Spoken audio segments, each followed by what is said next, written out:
Hey everyone, you're listening to the official podcast of 4playernetwork.com. Check us out at that address for everything you need to know about our community, monthly giveaways, and nightly live streams. You can even support us on Patreon at patreon.com/4player. And last but not least, you can catch the live recordings of these podcasts every single Thursday night on our Twitch channel. We hope to see you there. Enjoy.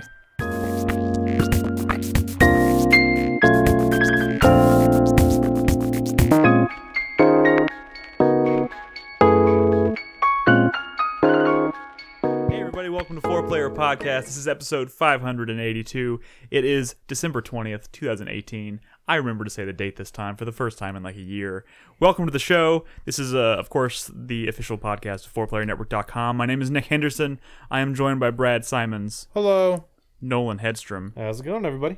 Christopher Guthridge. Hey! And you might want to turn on Chris Davis's microphone. Hello. Or it's already on. Oh. Hello? Wait. It was on! What is wrong with you people? I didn't pick up your cues, I know Nolan. how to do a podcast, Nick. Oh, clearly I wasn't aware of this. Welcome to the show, everybody. We have this is actually our second to last show of the year. So we are pushing forward towards the end of the year, towards our top 10 list, towards our award show, and we're kind of all just playing lots of games. Maybe games. Are we, Nick? Are right. We? Some of us are. Sorry. Brad, I know you haven't had much time to play games, but I've been playing a lot. Nolan's been playing some stuff. Krispy's been playing some stuff, and that means we have a lot of games to talk about tonight. Couple things I want to mention before we get too far into the show. One, if you're watching us live, which you can do, we record this every Thursday night at 4pp.tv. If you're watching us live, this may be a bit of a rocky stream just because we're experiencing some internet issues tonight that we have no control over. So if it happens to cut in and out or you start to see some frames dropped, we do apologize. But the show must go on, so we will continue to record one way or the other. But thank you for joining us one way or the other. Discord, if you're not a member of our Discord, we invite you to join us. It's discord.gg/4player.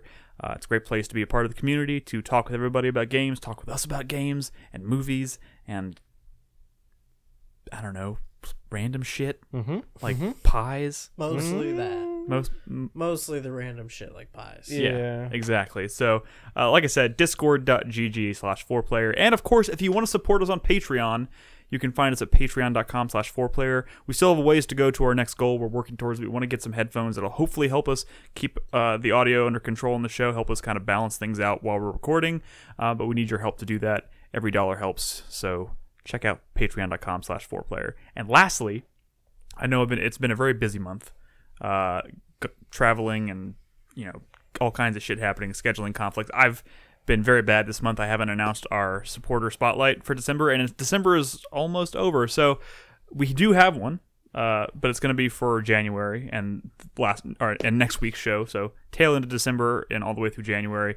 That supporter is actually Miss Lisbeth, who is in chat. And he has confirmed that he will be accepting that title. They, Nick, always they. They have accepted. I don't know. I haven't read the email yet. They have accepted the title of Supporter Spotlight for the month, and we will be starting reading their responses next Thursday night, which will be our last show of 2018. Yep.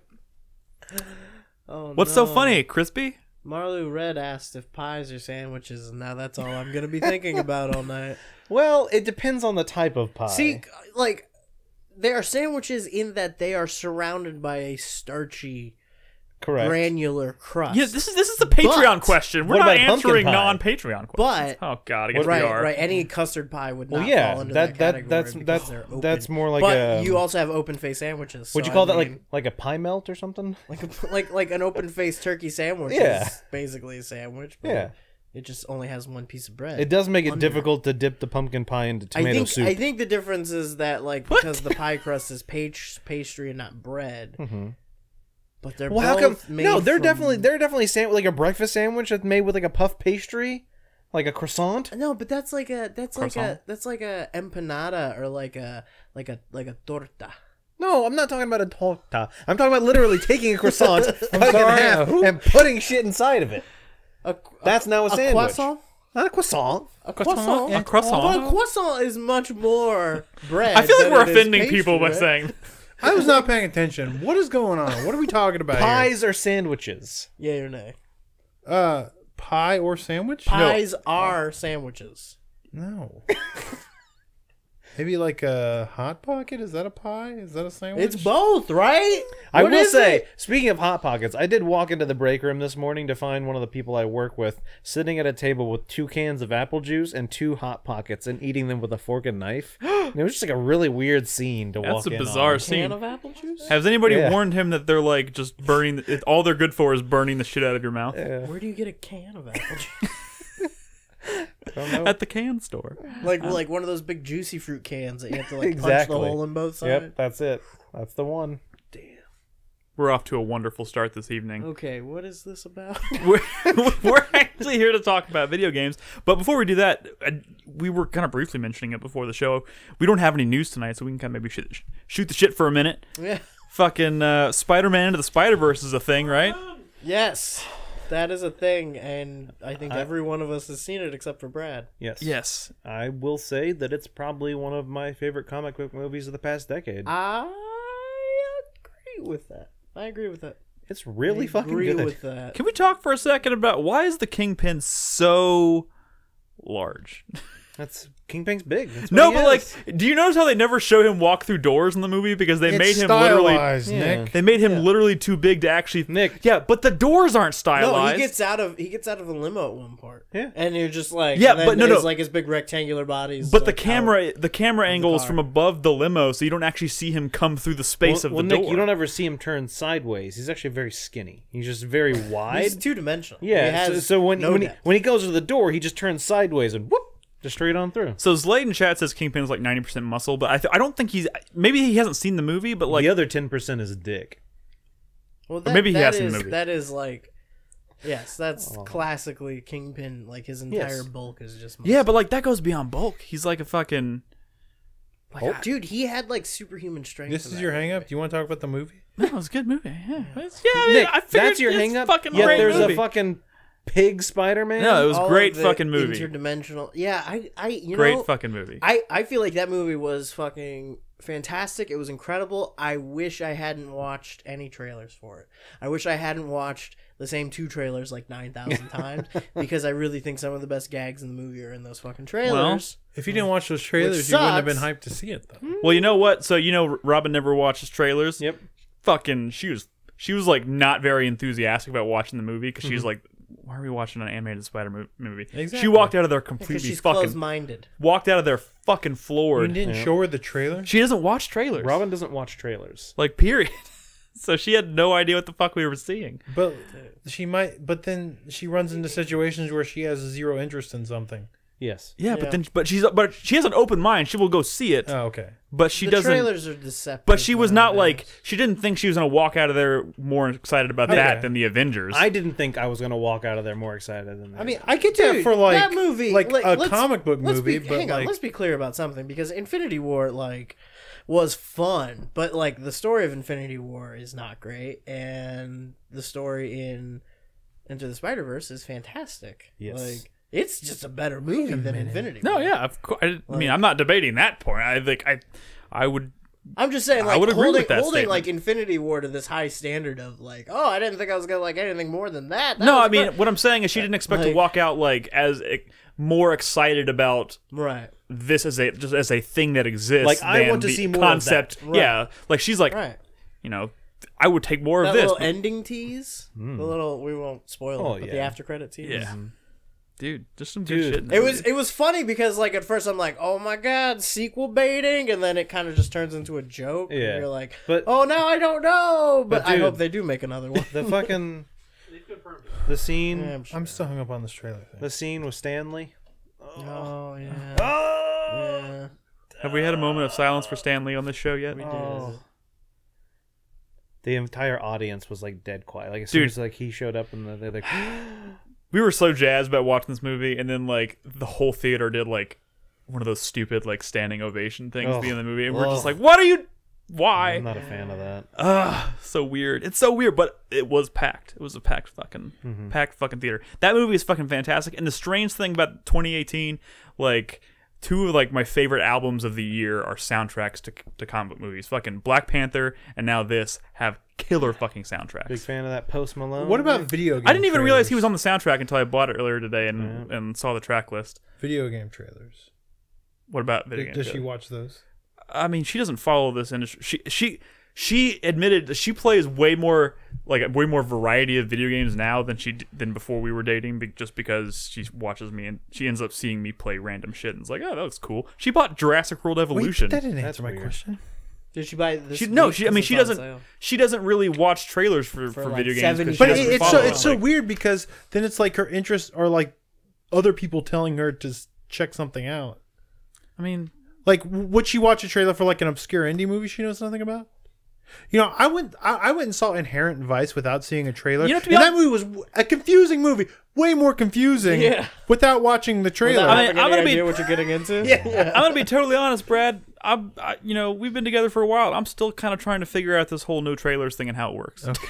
Oh, I thought you were talking about like just trying to figure her out. I Like, is she mean, well, yeah. I a mean, person? Like that's I kinda don't like even a- know. Did you guys watch that Men in Black International trailer? that's pretty cool, dude. The cast looks killer. It's Thor and Valkyrie. I will again, say that so, the like, cast is what impressed me And with that. but you know Yeah. what? Chris Hemsworth has proven himself to have like really great comedic timing and stuff, and like be a really genuinely funny like presence on screen. Like, It's noteworthy that there's like hardly any aliens in the trailer. Yeah, That's there's a like little weird. two. It's like most of the trailer is just like them being quippy and then like shooting silver guns and then like them quipping and shooting more guns and like And shooting you never bigger see what guns. they shooting at. Yeah. Like, Well, maybe maybe they don't want you to There see was it. one study, Oh. but like or maybe it was just an article about how people enjoy movies more having watched the trailers. yeah, I than saw not. that. But like, I even tried showing that to her, and she was like, She nah. wouldn't even read the article. Yeah, She's I like, don't read articles. she's like just summarize. she's it like, for wait me. for the book to come out. I don't You're read articles. I spoiling wait the for the science. book. I don't There's want to no read the article. I want to read the actual notes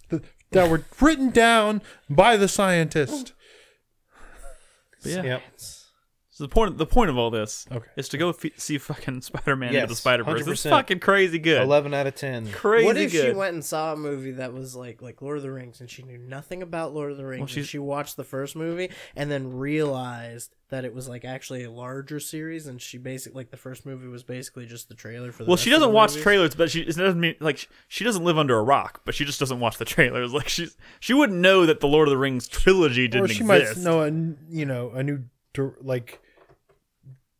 She might not watch the trailer for the favorite, but she might I guess like I guess Yorgos what I'm Lanthimos. trying to poorly construct here is an argument of escalation of like, does watching a pared down version of the movie versus like a director's cut like the same thing? Will she like not watch a movie until like the director's cuts come out? Like she no, won't I- watch Justice League until well, the she's not a Snyder fan of cut's the released. Snyder or No, she whatever. just no. I can tell. Well, I can tell you, she just won't watch Justice League. Yeah. Apparently that Aquaman's not getting horrible I know. reviews, I which is know. confusing. Dude, I'm so confused by this whole. I've never seen Justice League, but I did see that scene where like Spider-Man's like, I mean, Wait, Spider-Man. hold on. Yeah. Superman is like Oh, my confused or God, something, and everyone's yeah. like, oh, And he makes this face. He goes, and like cyborgs like CGI's looking all shitty, like I can't control my bad CGI arm, and then they all start fighting him, and I'm like, I will never watch the movie, but I'm glad I saw this horrible scene. dude, you Dude. don't know the half. You know, honestly, Brad, the biggest How is thing- it so bad? Brad, Aren't these things expensive? The funny thing is, so you know about the whole Henry Cavill mustache thing, right? Yeah, Dude, yeah. literally the It was first worth it though, the right? first- That was a good mustache. And the first shot of Justice League Is is that that horrible awkwardly mustache. CGI'd. Like it looks horrible. like I couldn't even. You didn't even get to the title card, and you're already distracted by this It terrible looks like really bad. It looks like he used to have a cleft lip and it was like repaired, but now with it looks Photoshop. It looks like it was Yeah. repaired with Photoshop, like a blur tool. You know the thing that's Like weirding me out the most, it's worth it though, right? And he had No. a good mustache. Oh, yes, and Yes, had a he good mustache. absolutely did. and also for a better film. Yes, But the fucking Bumblebee movie is know. It's getting good 94% reviews. on Rotten Tomatoes right What now. is up with that? Like, what But the like fuck? you guys saw the trailers for it, It looks- right? And we're like, that looks it cool. looked better than yeah. Yeah. got It looked John- better than any other Transformer and movie it's that's got come John out. Cena. But every in other it. Transformers movie is like a fucking 20%. Yeah, I mean, I get it's not a high bar to clear. No, it's a big range. I would there. be Big cool if I difference. if I can watch Bumblebee and just let that be the only Transformers movie that I'm ever like willing to watch. Dude, like it's if like it just the only stands alone one as its own thing, that'd be worth fine. it. It's just strange. I do kind of miss when John Cena was a meme. Is there like, yeah. Like when people would call people and be like, "Oh, you want tickets?" Oh, that was. Do you Anyways. support the troops, Dave? We've talked about movies for a while. Yeah. Let's get moving. Spider-Man was really good. Go see it. Fuck you. Does anybody want to do a deeper dive into Spider-Man for a 4-player plus? Maybe. No. I don't know. Yeah, I mean, sure. Let's go watch it again. I would be down to go watch it What again. we should do, what we should really do, is wait until like the end of its run. All of us go watch it in a theater when like we're likely to be the only ones there, like early morning first showing, like on a Sunday. Yeah. You know, No, not a last Sunday. week It's gotta of be its like run. a weekday. Okay, early morning Wednesday, like matinee on Wednesday on the last week of its run. We'll all go. We'll be the only ones in the theater, and then like let's just like talk about it while we're watching it. Yeah, Nothing could happen. It's illegal. You're recording the audio. Yeah, legally. Yeah, with but it's that. not gonna be the whole movie's audio. And It's still illegal. We'll just cut off the last 10 seconds. that sounds like a bad Doesn't count. idea all the way around. Sorry. Anyways, we'll talk more about that later. Let's move on. We got lots of games to talk about tonight. All right. Oh, fuck yeah, shit, feedback. Thank you, Chris Feedback. Davis, for keeping me on track, keeping me honest. No, let's hear if there's any more shit talking Krispy feedback. No, I didn't. Any more unwarranted? I can't personal believe that guy from Nolan last doesn't week, but have you know a what? vibe. He's got a Come fucking on. How can Nolan not What have a a vibe? loser! I listened to that discussion. I'm sorry. I know this is weird. We talked about this. I know it's weird that I listened to my own show, but like listen to the beginning of the show last week, kind of see how that whole thing came across on the audio. And like hearing Krispy start to be like, I feel personally attacked, and then he starts going after Brad. It's like sounds like something Brad would say, and then we all started laughing. But you hear Brad like kind of underneath everybody going, "Yeah, I wrote that." Like basically like, I wonder who wrote it. It was totally Brad. Before we move off of movies real quick, I just want to quickly say, just watch the trailer for Where Did You Go, Bernadette? That's going to be a fucking weird movie. Just because they're constantly saying Bernadette. Yeah, which is not a name you hear too terribly often. No. Yeah. Especially because in the last like 10 seconds of the trailer, they're like, It's also Bernadette, weird that Bernadette, like the Bernadette, whole movie Bernadette. is And I was like what? them frantically trying to find their missing daughter, but it's got this like aspirational tone to it, and everything's like not. It's like it's okay, but she's missing. Where the fuck is she? Like, Yeah. All right, let's get on with it. Of course, you guys, if you listen to the show, if you have anything you want to say regarding any of these conversations that we're about to have, you can leave us a comment on the post for this episode at 4playernetwork.com, and we'll read them out and reply to them at the beginning of the next show. Doing so also enters you in the drawing for our next game giveaway, which I'm going to draw and announce at the end of, or probably at the beginning of next week's show for the month of December.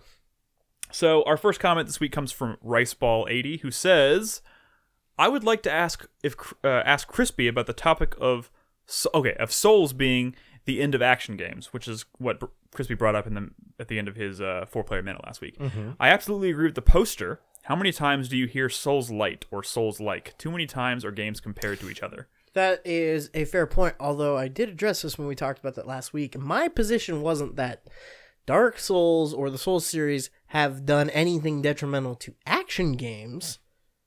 My point was that, which is what the poster asserted, which I still completely disagree with. But what I will concede to you, and what you are arguing here in your comment, is that the Souls series has been detrimental to the way we talk about action games. Absolutely. The discourse around them has definitely completely centered around the Souls series. I mean, that's kind of just like the modern... I'm going to talk about a game tonight that is kind of impossible to talk about without at least mentioning Souls, because it's kind of like the... It's kind of just become a nexus of like our discussions about action games in modern gaming. That doesn't mean that like every game that's coming out is just doing what Dark Souls did. And Yeah. I think you see a lot of like base design ideas from Dark Souls kind of disseminate through action games as a whole, just because they kind of are good ideas, and that's just what happens in art is people come up with things, and Art imitates art. the stuff like rises to the top, you know. But I definitely think that like it is kind of stunting our view of action games to view them all through the lens of Souls likes, Souls light, you know, the Dark Souls of this, the Dark Souls of that. Like that is definitely just like intellectually lazy, and we need to be better about how we talk about these games and appreciate them in their own terms. I mean, but kind of like what like saying that like a game is really good at being this one thing and that's kind of ruined all other games that have come after it. It's short-sighted.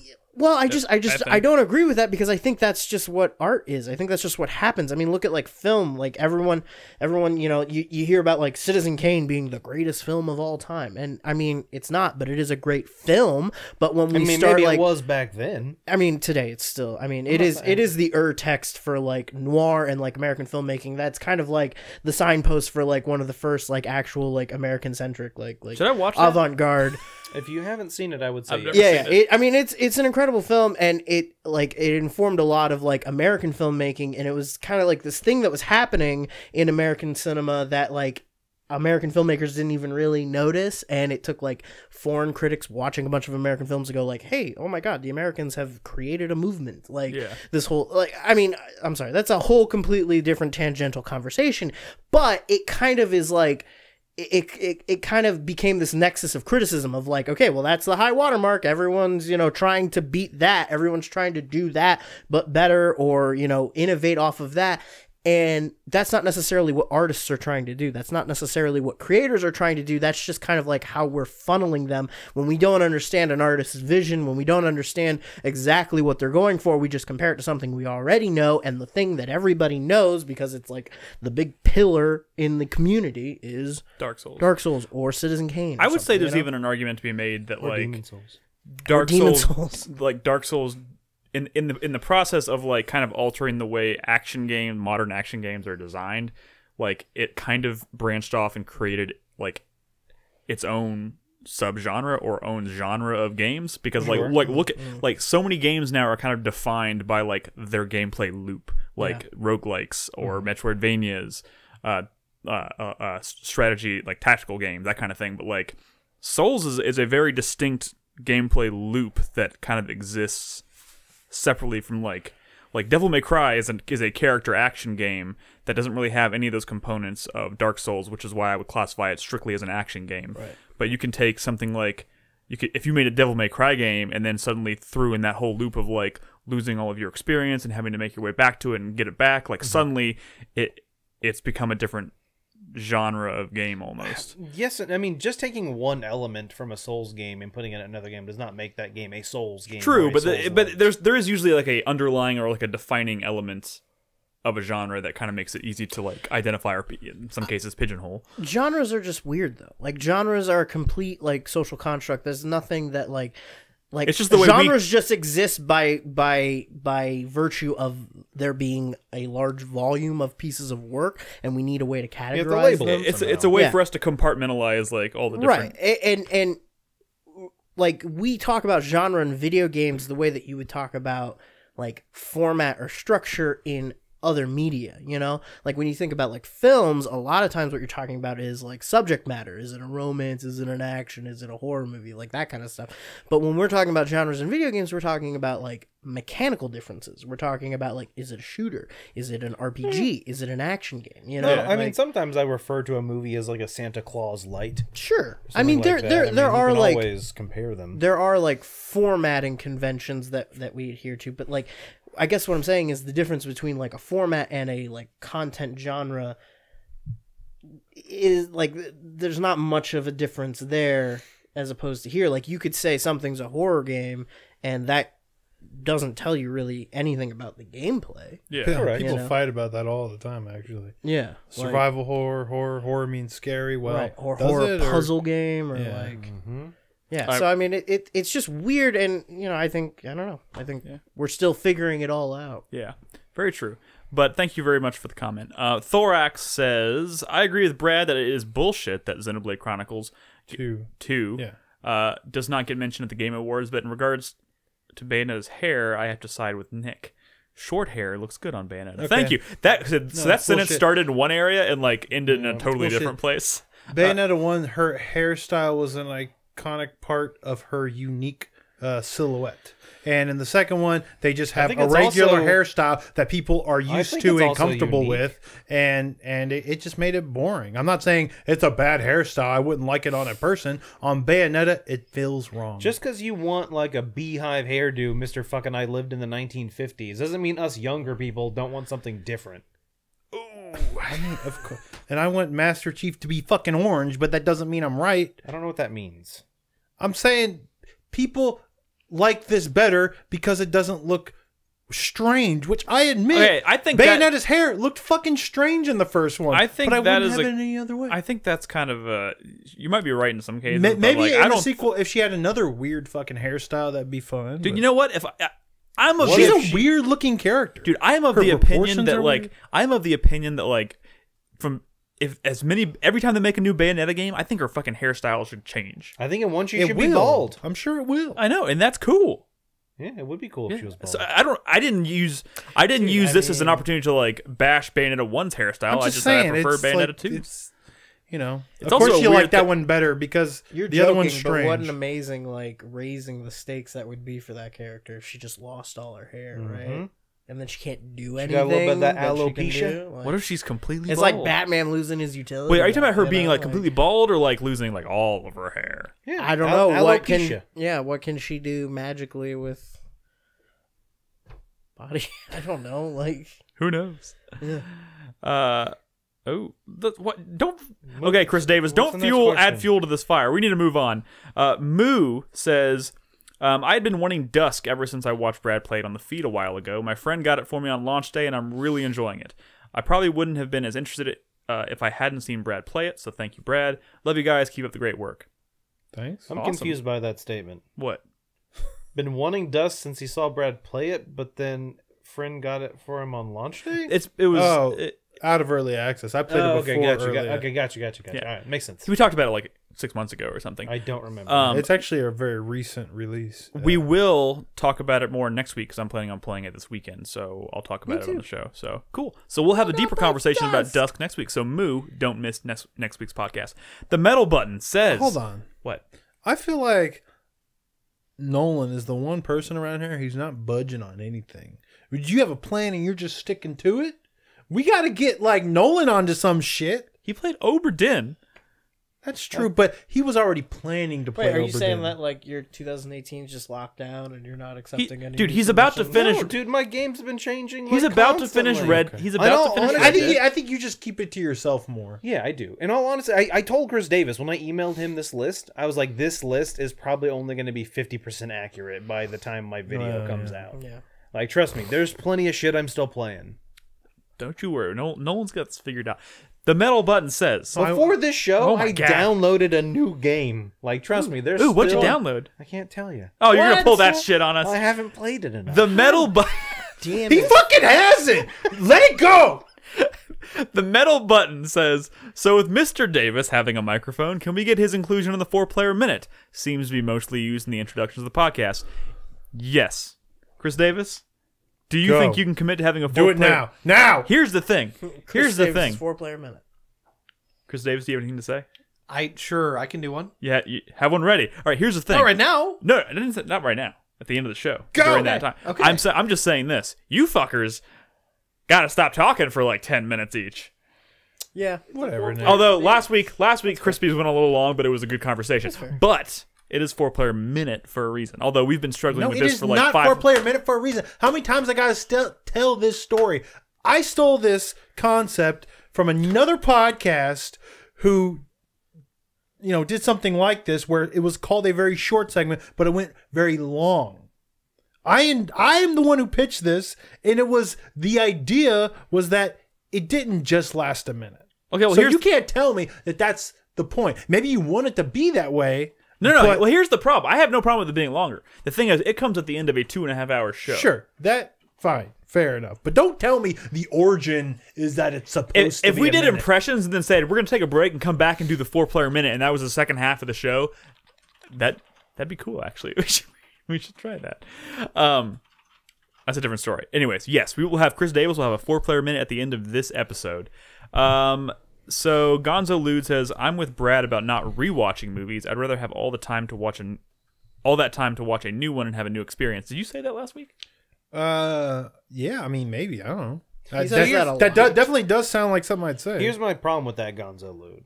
is I can't watch a new movie if I'm doing something. If I'm doing the chores or doing, if I'm cleaning in the kitchen or if I'm, doing housework or whatever, I'm not going to put on a movie I've never seen before because I can't fucking pay attention to it. Yeah. That's one of the reasons this whole year, one of my goals has been watch more anime. I've probably watched like 20 episodes of various animes throughout this year because I have to sit down and just focus on it.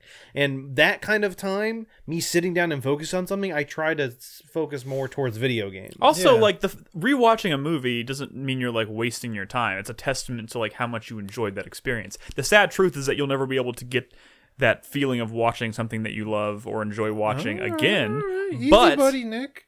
I mean, easy, Nick. Mister, I'm going to rewatch Smallville. I mean, you're not wrong. No, I'm rewatching but you might Buffy. not be the spokesperson for this argument because you love rewatching. yeah, absolutely. That's my argument here. Is that I like would say- rewatching movies is not a waste of time. Yeah, I would say if you there's enjoy no it. right or wrong way. Do whatever you want to Do whatever makes you It's fucking It's a happy. leisurely activity, but I will say that there are a lot of fantastic movies out there that almost require multiple viewings. Oh, that's Oh, true. that's You know fucking what I true. mean? Listen, I'm not the kind. I think I was talking about an argument that I was having with Malia where she accused me of being a non-rewatcher.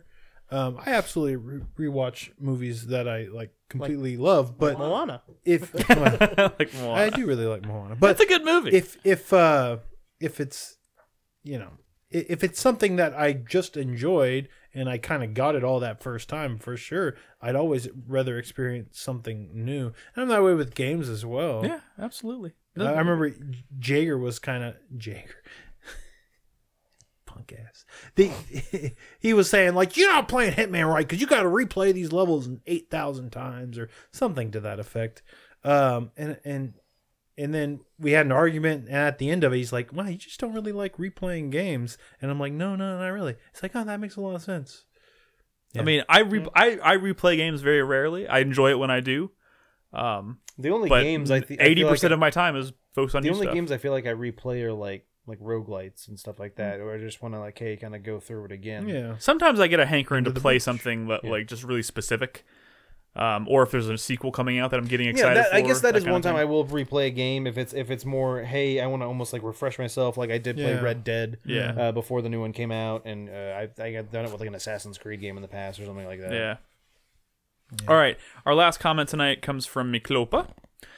He says, I'd like to extend this little transcript of episode 17 of Cocktail Time from way back in February 2011 as a thank you to Brad for mentioning Let It Die being released on PC.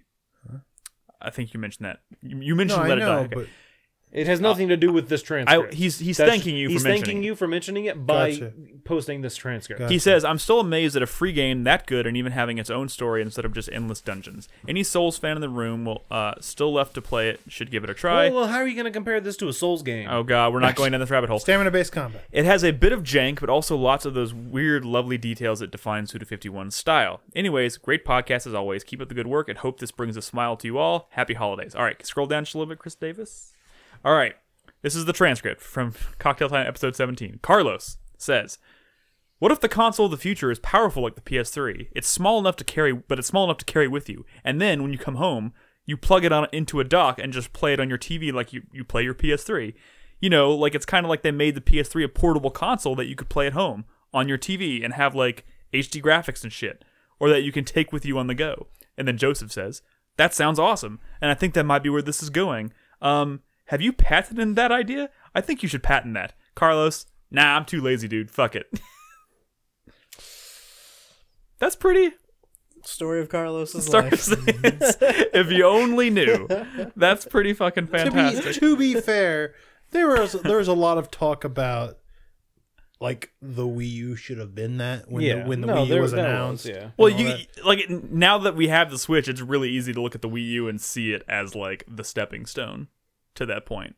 The misstep. The misstepping. Yeah, but I'm stone. saying there was a lot of conversations like that when people got a Wii U in their hands and they're like, this seems wrong. Dude, everyone, like, Yeah. the thing when I got that, I was like, oh, cool, I can play it away from my TV. And then as soon as I walked 10 feet away from my My Wii U was like, meh, low connection, can't do it. I remember people like basically- putting their Wii U in their backpacks and like plugging it into like. Yeah. I took my Wii U on planes. Yeah, that's. But so I had a fucking giant thing I had to plug into the if the flight had a plug, my God. and then play it like That's that. like the equivalent of like when you see people with like we see like footage or pictures of believe people holding like the first cell phone, how it's like the size of a fucking You have brick. a giant briefcase that Yeah. powers it. Like I will bring my 3DS on a plane and not play it because I have to like reach in my bag and grab it. And you're like over here plugging shit in like just so you can play it. Hey, You're like, I will "Ah, say, in my far." defense, I was playing Xenoblade Chronicles X, so I mean, it's a pretty good game.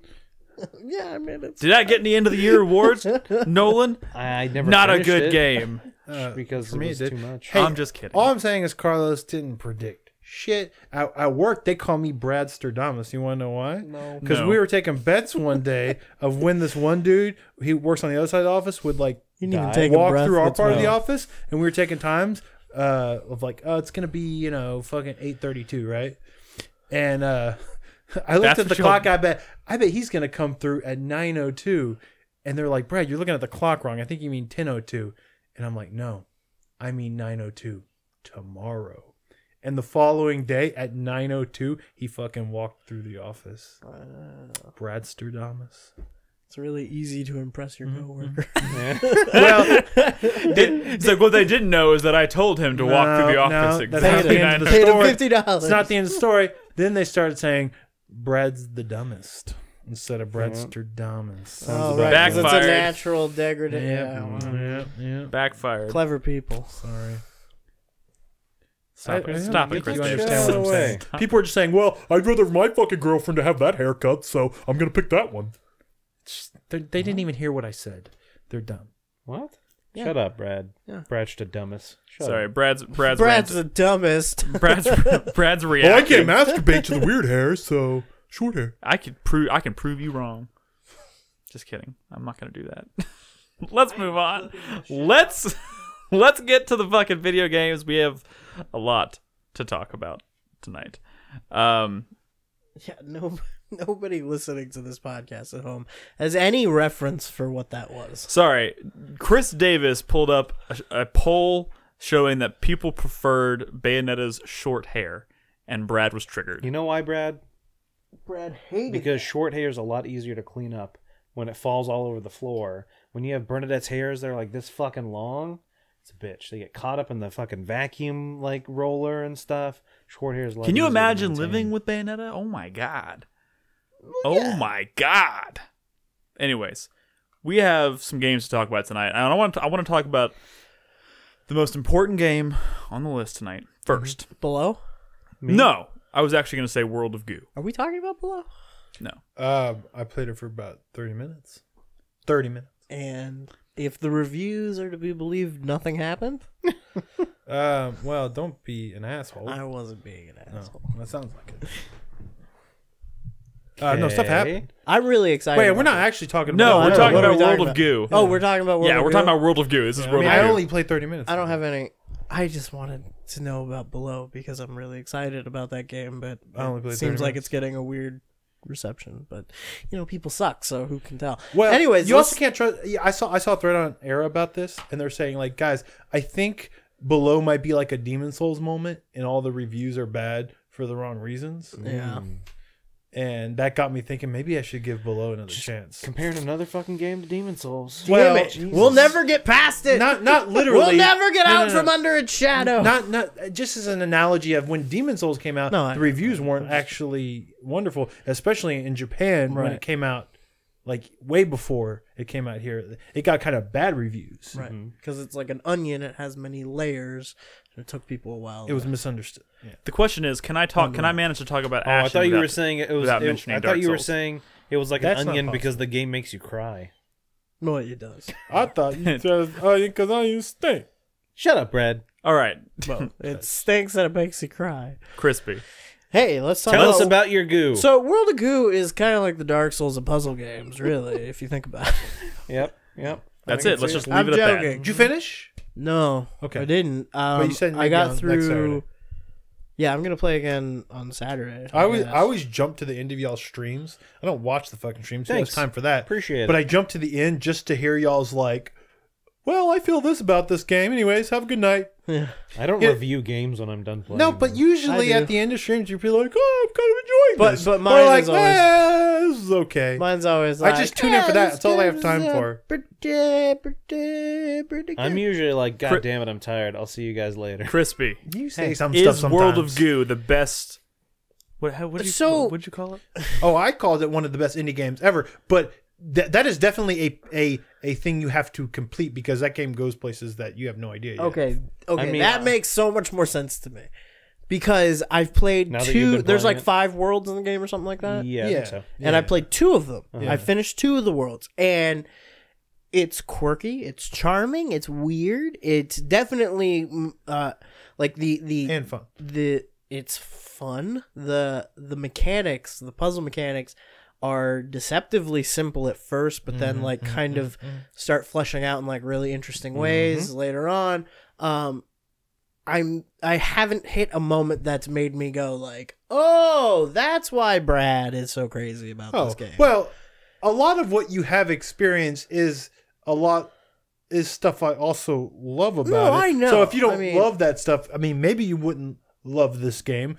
But like, it's not like but there's a Gone difference. Home or something. But there's a difference between like also Trials is one of my favorite indie games ever. you like. I mean, Not Joe Danger? I mean, including the fact that you gave everybody here codes to that game. I mean, Yes. this game's been out for a few years. Oh, No, 2011? Yeah, I mean, a long time. That's what I'm saying. 7 years it's been Yeah. out, and Maybe even like, earlier than that.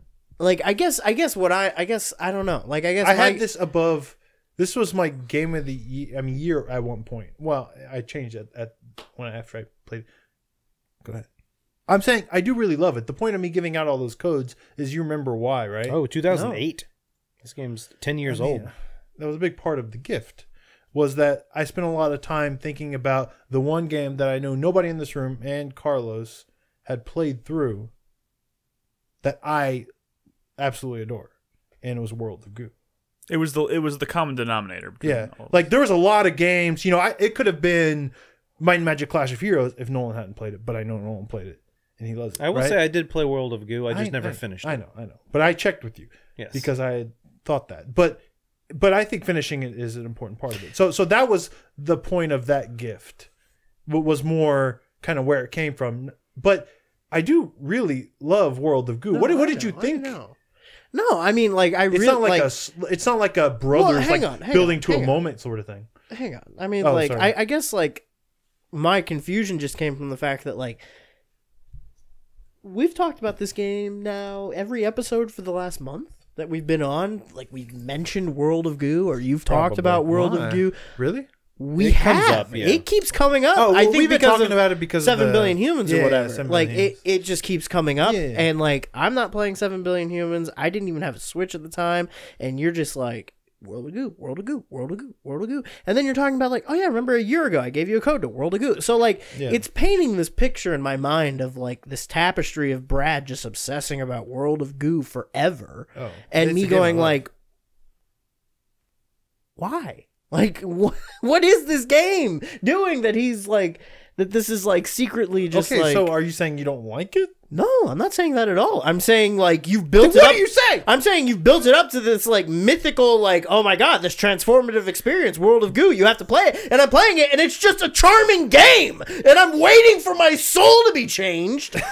Wait, games that I love aren't all like transformative. No, I know, but you've been talking about it so much that I just like thought it was one of those. You thought it was a unicorn, Brad. I thought it was gonna be like the new moment. I talked I about thought it was gonna Metroid be my Prime next all the like time. thing. You finally played it and didn't even like it. So That is unfair. You like just because I didn't like get fucking obsessed with it, and just because I didn't get absorbed with it, and just because I But that's bounced what off of it because of the control schemes doesn't mean I didn't like it. Like, Okay, like, but like you're you're focusing on the completely wrong like part. you're focusing on erasing the wrong part. nuance of No, my no, no, no, experience no, with no, that no. game. But what I'm saying is, I would talk about Metroid and Prime nonstop, building it up to quote unquote mythical proportions, where you and you really kind of bounced off of it. Was that like why is that less shocking to you than the World of Goo? It's thing? not even that I like bounced off. I played a bunch of Metroid Prime. I'm Okay, pretty you're sure. just, like, hold on the on. wrong part. I'm pretty sure Brad never said that this was the best game in the entire world. I'm pretty sure that I know he just he said didn't. I know that's he one of didn't. my I'm very pretty- favorite I'm indie pretty games. I'm pretty sure Brad just said that. Hey, this is a Okay. game that I like and I think it's pretty. I get that the good, world's- and I want you to play it too. I get that the words that came out of his mouth caught you, were Nolan. I got not that. specifically, I think this game is transcendent and it's the best game I've ever played. I know that's not what he said, but his actions, but the atmosphere, the zeitgeist around this game recently has led me to feel like this is some really special experience that I'm missing out on. And it's cool. Like it's neat. Like, oh, I'm using Goo to build things. That's cool. I mean, so what's your opinion? It's like if I really like it. It's a lot of fun. Like I just so get through the I, Man. other like All right, three that's fifths our of show, it. everybody. Thanks for coming in. man, But I that's what feel I'm saying. bad. Like but like I'm at a point now where like walking away from that game going, oh, that was really cute. That was a lot of fun. Like, Maybe- doesn't match the expectation that like you were giving me just by being like every week, like, have you played World of Goo? No, you fucking dirty sinner. Like, wait. But hold on. Okay, I think you might be confused. Me being animated about that is mostly not that I think it's a sin y'all haven't played World of Goo. It's that I gave it to like 6 people as a gift and they all pretended like it didn't exist. That's why I've gotten animated about it throughout the year. You see now? I get that. I Okay, mean, okay, now that well, we're having that- this frank yeah. one-on-one discussion, I completely understand where you're coming you from, wanna- and it all makes sense. But I was sitting there on Saturday playing this game, going like, "Why is Brad haunting my dreams?" You with think it's World like of a Goo? puzzle to figure out? Like, what's the message? What Also- are you trying to tell me, Brad? Also, maybe it's because you just played Brothers and that did kind of have a moment. That did. guys, Um, guys, real quick. Patreon.com/4Player. We need headphones. Okay. Oh, I've need already head- turned Crispy way down. Yeah. Oh, okay. I've already turned him way down. I'm sorry. I just Also, you should finish it because it does go places. I'm gonna. Yeah. I mean, like, it's like in the second chapter, it starts to like get weird with like the whole. Yeah, Like, I mean, the power weird- generator for this world is like Yeah. a giant We- sad girl. that and her being that sad aspect of it is just a. I mean, it's gonna stay weird. That's just no, Tomorrow and Corporation. that's just okay. the company. I get that, and like I'm really enjoying that, and Yeah. I like that like kind of quirky, macabre, but like lightheartedness to it. Like I'm all about that. I eat that stuff up. I just had this weird set of expectations going into it. Understandable. It's the kind of thing. Can I- Maybe you thought it was gonna be a walking sim, and it's more of a. Can I be this frank? Yeah. Because I feel like I feel guilty, right? About what? You gave me this gift, and you mentioned it very frequently. Just that tell like, me if you redeemed the code. dude, that's the problem. Did you lose it? That's the Dude, problem. I didn't I even- lost the code, and I never turned my PC on. And go, I It's a open up Switch game. I I op- gave you a code for a Switch game. Yeah. Really? Yes. Mm. Are you fucking serious? Yeah. I mean, I definitely told you. It was You on would have Switch. gotten Nintendo points for Wait! redeeming that. Wait a second. Wasn't this Christmas last year? Yes. Wait a I love World of Goo. I finished it. It was great. No, Thanks, the Brad. Switch came out 3 months later. No, it didn't. The No, Switch came out, in March of last year. March of 2017. Yeah. Really? Yeah. Or like Are we no, already like 2 no, years like into this? February, right? Or something I thought it came out in March. Wait, No. Are you throwing confusion to get out of the no, shame? No, it came out in March of who are you? 2017. correct. And in December of 2017, Is when I gave everybody a code. you got a code. Now we're for in World of Goo on the December of Switch. 2018. Oh shit! Time, man. Fuck. What about you, Chris Davis? How's World of Goo? I still have the code. You didn't redeem it? Hey, It's literally on my desk Just right next to my redeem computer. it! Hey. It's a Switch game! hey, Chris Davis. It is... Chris, Yes. I've been playing World of Goo, and I think it's pretty cool. You should check it out. It is? Yeah. Okay. Maybe I'll look into it. Cool. Thanks for the Oh my recommendation, god! Chris. I shouldn't have gone with World of Goo first because now I have a game to talk about. And I'm just flustered. I don't. Flustered because of World of Goo. No, I'm flustered because I got fucking like called out now. Like it just the backfired in my Destroyer, face. The Scott Destroyer in chat is correct. This whole like Brad's love of World of Goo has been nothing but poison to us. What is that? Why is the... World of Goo's at a 94 on Metacritic. Brad, You really should have given out Might and Clash of Heroes. Might and Magic Clash of Heroes. That Yeah, was but we the all whole have spirit that. of the gift. I've got Damn like it. 3 copies of that game. Oh, really? Yeah, God damn it! a Now I better feel like a game. bad it's a person. great game. I thought you gave me a PC code. And I was like, I open up Steam like once a month, and I just That was lost very it before I clear to opened everybody. Steam. Which is like, oh, but it's PC and me. Everybody you know, got it's- Switch except Krispy. Oh Yeah. my god! Well, I still feel like weird and like outside of my comfort zone when I'm playing a PC game, even if I'm playing with a fucking controller, because I'm just not used to going into Steam to play games. It's just a weird thing for me. I guess Why don't you really, just do Steam Big Picture Mode? That's not. I mean, I'm playing on my TV. Yeah, but Big Picture Mode is for your TV, but it makes it feel more like a console.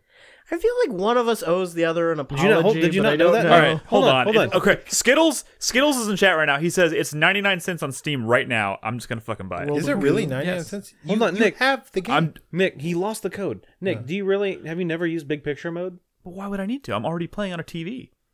Nick, Oh yeah, it makes that's it like what Big super Picture Mode's easy. for. Yeah, What is the? Wait, It- explain this to me. It turns Steam into like a console. It makes Steam Yeah. look like you're playing on a console. Yeah. There's Oh, big that's icons. not really the- It's really good for controllers. I mean, okay, I'll It's keep really that in nice. mind. It's but I'm But really like, saying nice. it makes the experience better. it's Yeah. really. I mean, it's the thing that's unusual for me is really just the act of turning on the PC and clicking on Steam and like playing I don't games. know. I just don't do it very often. You're gonna need to play with a mouse to play it on PC though. The physics mechanics in World of Goo are really fun and satisfying and like tricky to figure out. Guys, how am I supposed to talk about a game after this? Brad, I mean, how can you top World of They Goo? keep mixing up the gameplay elements in some really surprising ways. Yeah. Ways that you're probably not even. yeah, gonna see I mean, coming. like, well, I mean, yeah, you're probably right. and it's but, like fun and they challenging. And they definitely make you think about doing like completely like some of the level. Like, oh my god, there was the one level where you're trying to like.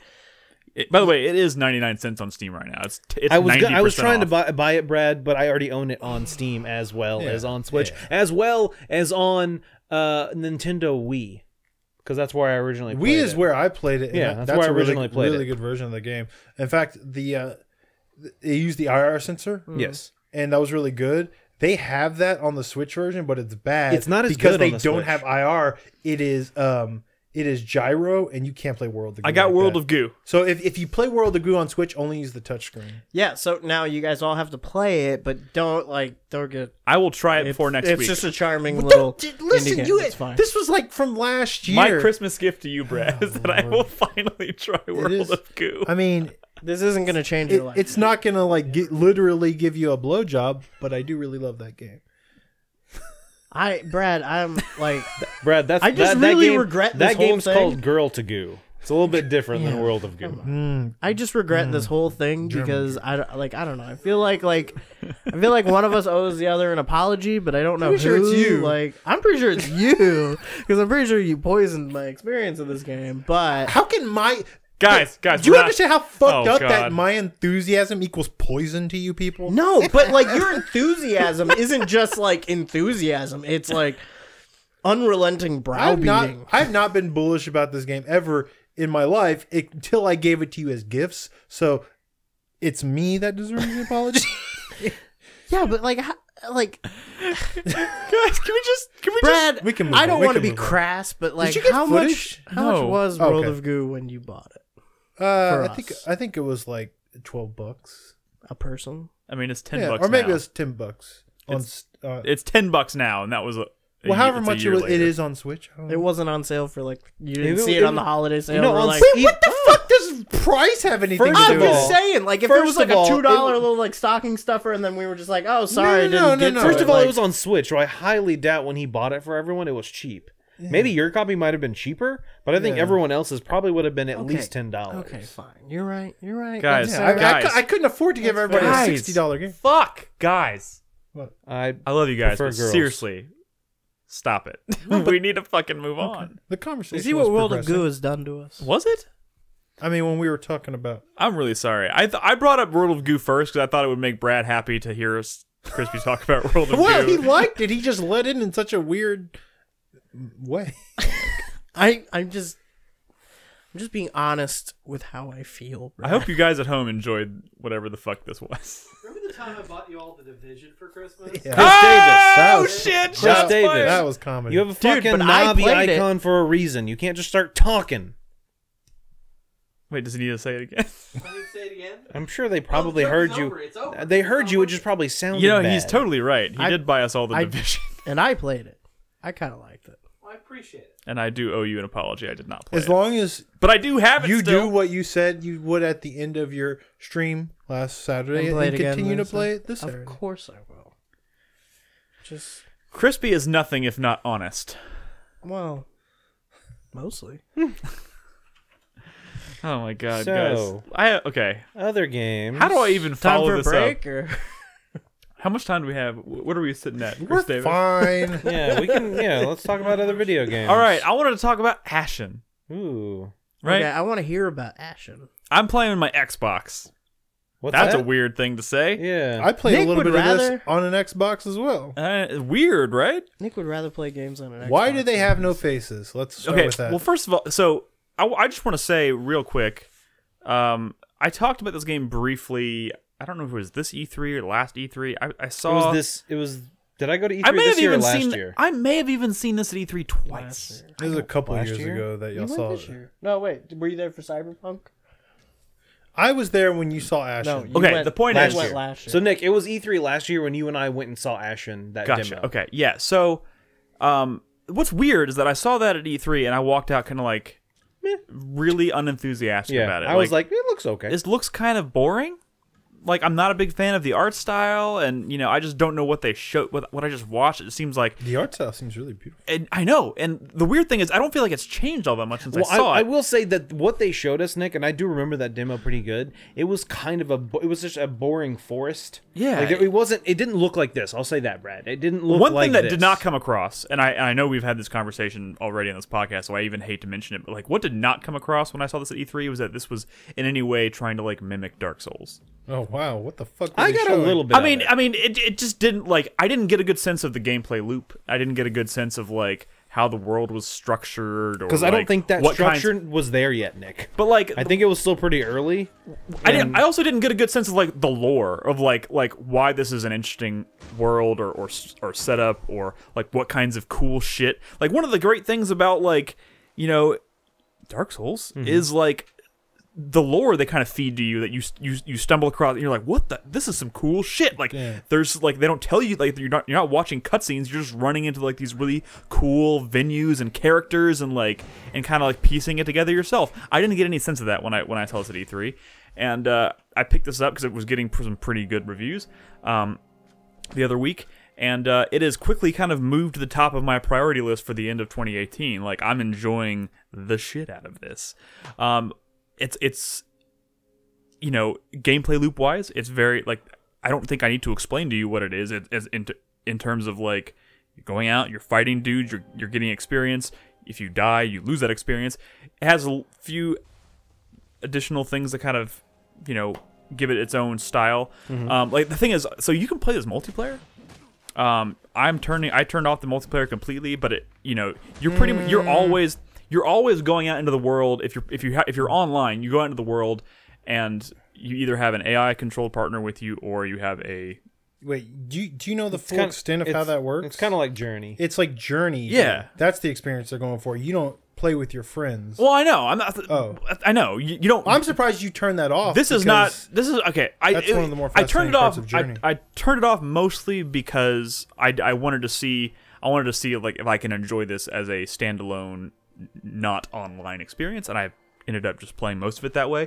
I do Sure. intend to try that mode, but yeah, it is like Journey. You turn on the mode, and your other characters that are on the map with you that typically follow you along on these journeys are just controlled I by have other to players. imagine they wanted to do that way for like a thematic reason, right? Yeah, I so mean, anytime you're trying to do something like Journey, I guess I can imagine it's got to have more of an artistic purpose, right? yeah, and a lot of this.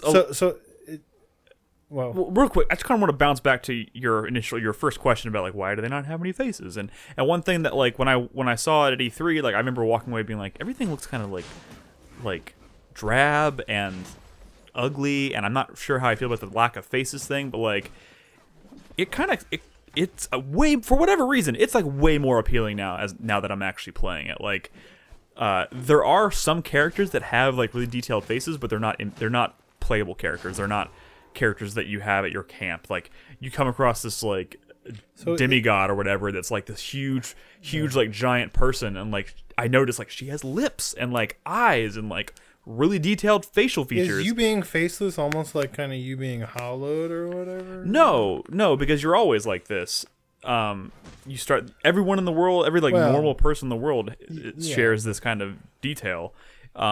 It's weird. Like I don't honestly I don't know what the purpose was. Maybe it'll become more clear to me as I like play the game why You they should don't really have try on that faces. multiplayer mode as Is well. there? Too. I mean, but is there like any theming of like identity or anything like that? I think Well, so. like the I kind think of it's like very- like the setup of this world is that like essentially there's in this world like they have these like spiritual creatures that like that as long as they live they give the world light, and like the last creature that provided light to this world died ages ago, and the world has been living in darkness ever since, and like years and years, and all of a sudden like after it's like a cycle, and at a certain amount of time like at a certain amount of time like that the creature is reborn and the light returns to the world, and you're like kind of venturing out into the world of you know with light again for the first time.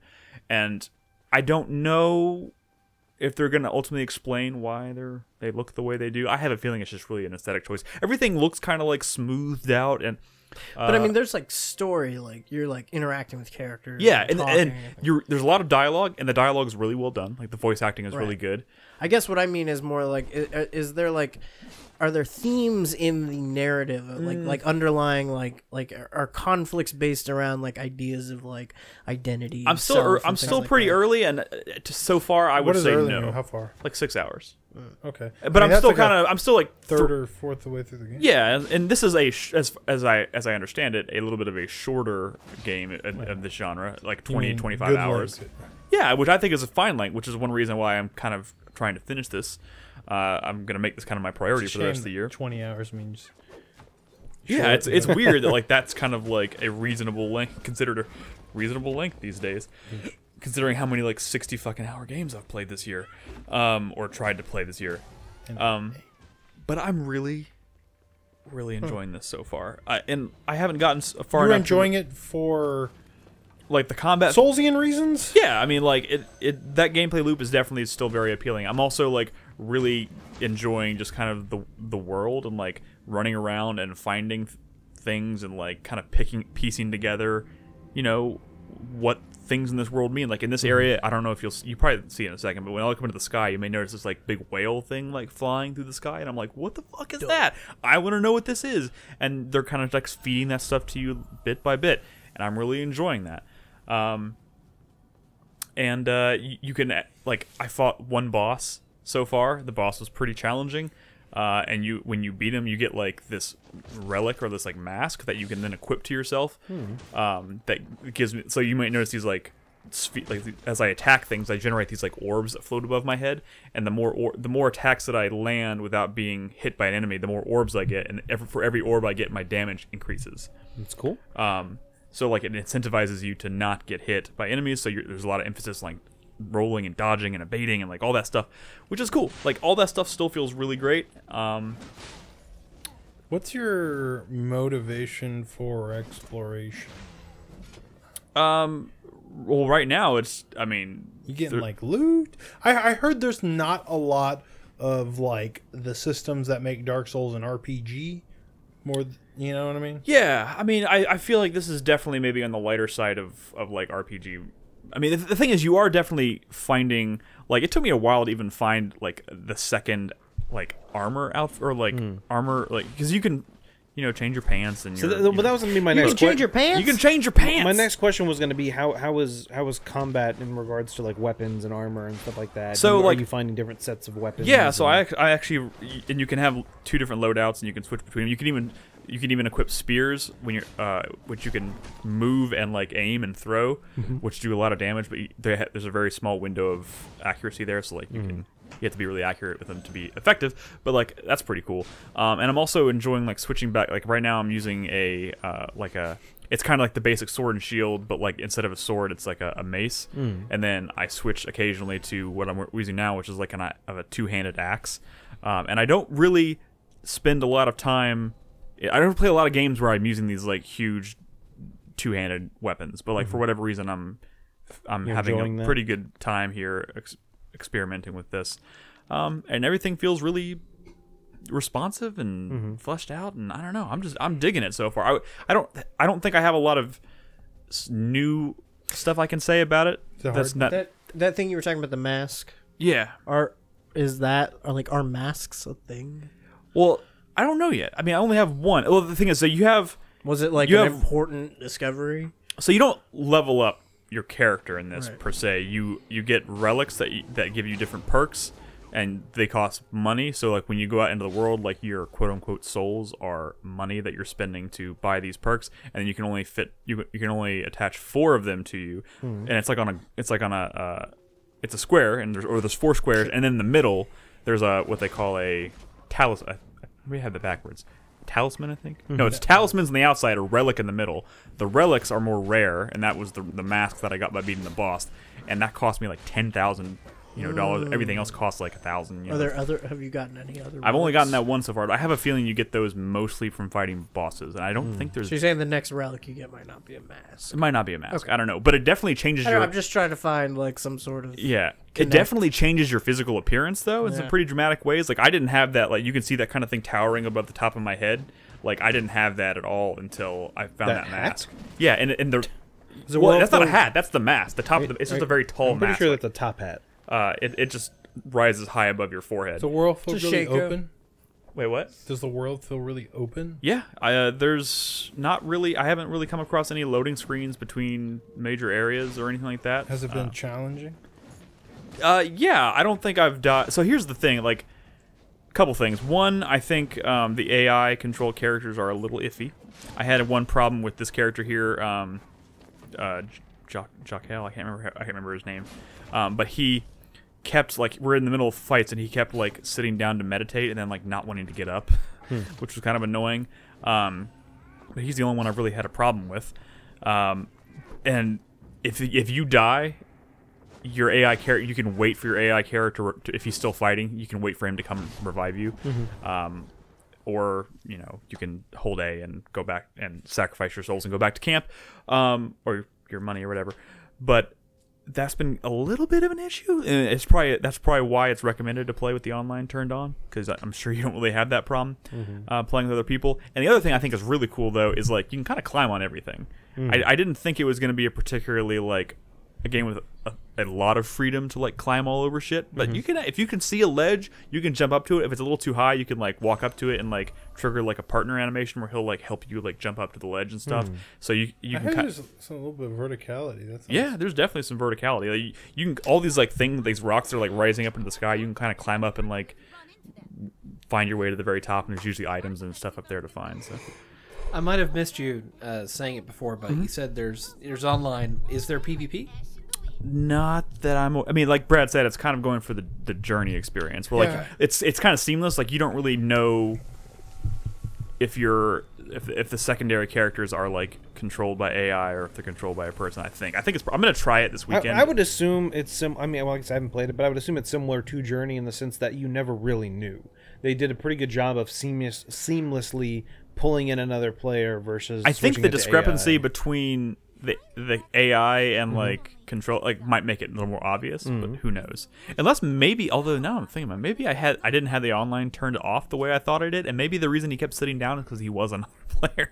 Because I kept like swinging at him, like get up, what are you doing? The fact that the maybe AI is it was always another with player. you regardless suggests that I think to at least to the developer, it's an important part of the game. Yeah, and I'll try it this weekend. I mostly just turned it off to kind of see if I could enjoy it without having to play with other people, because obviously I don't play a lot of games with other people, so I just wanted to see if I could. could see you playing a way out. Damn it! I just want to play this by myself. Yeah, that would suck, huh?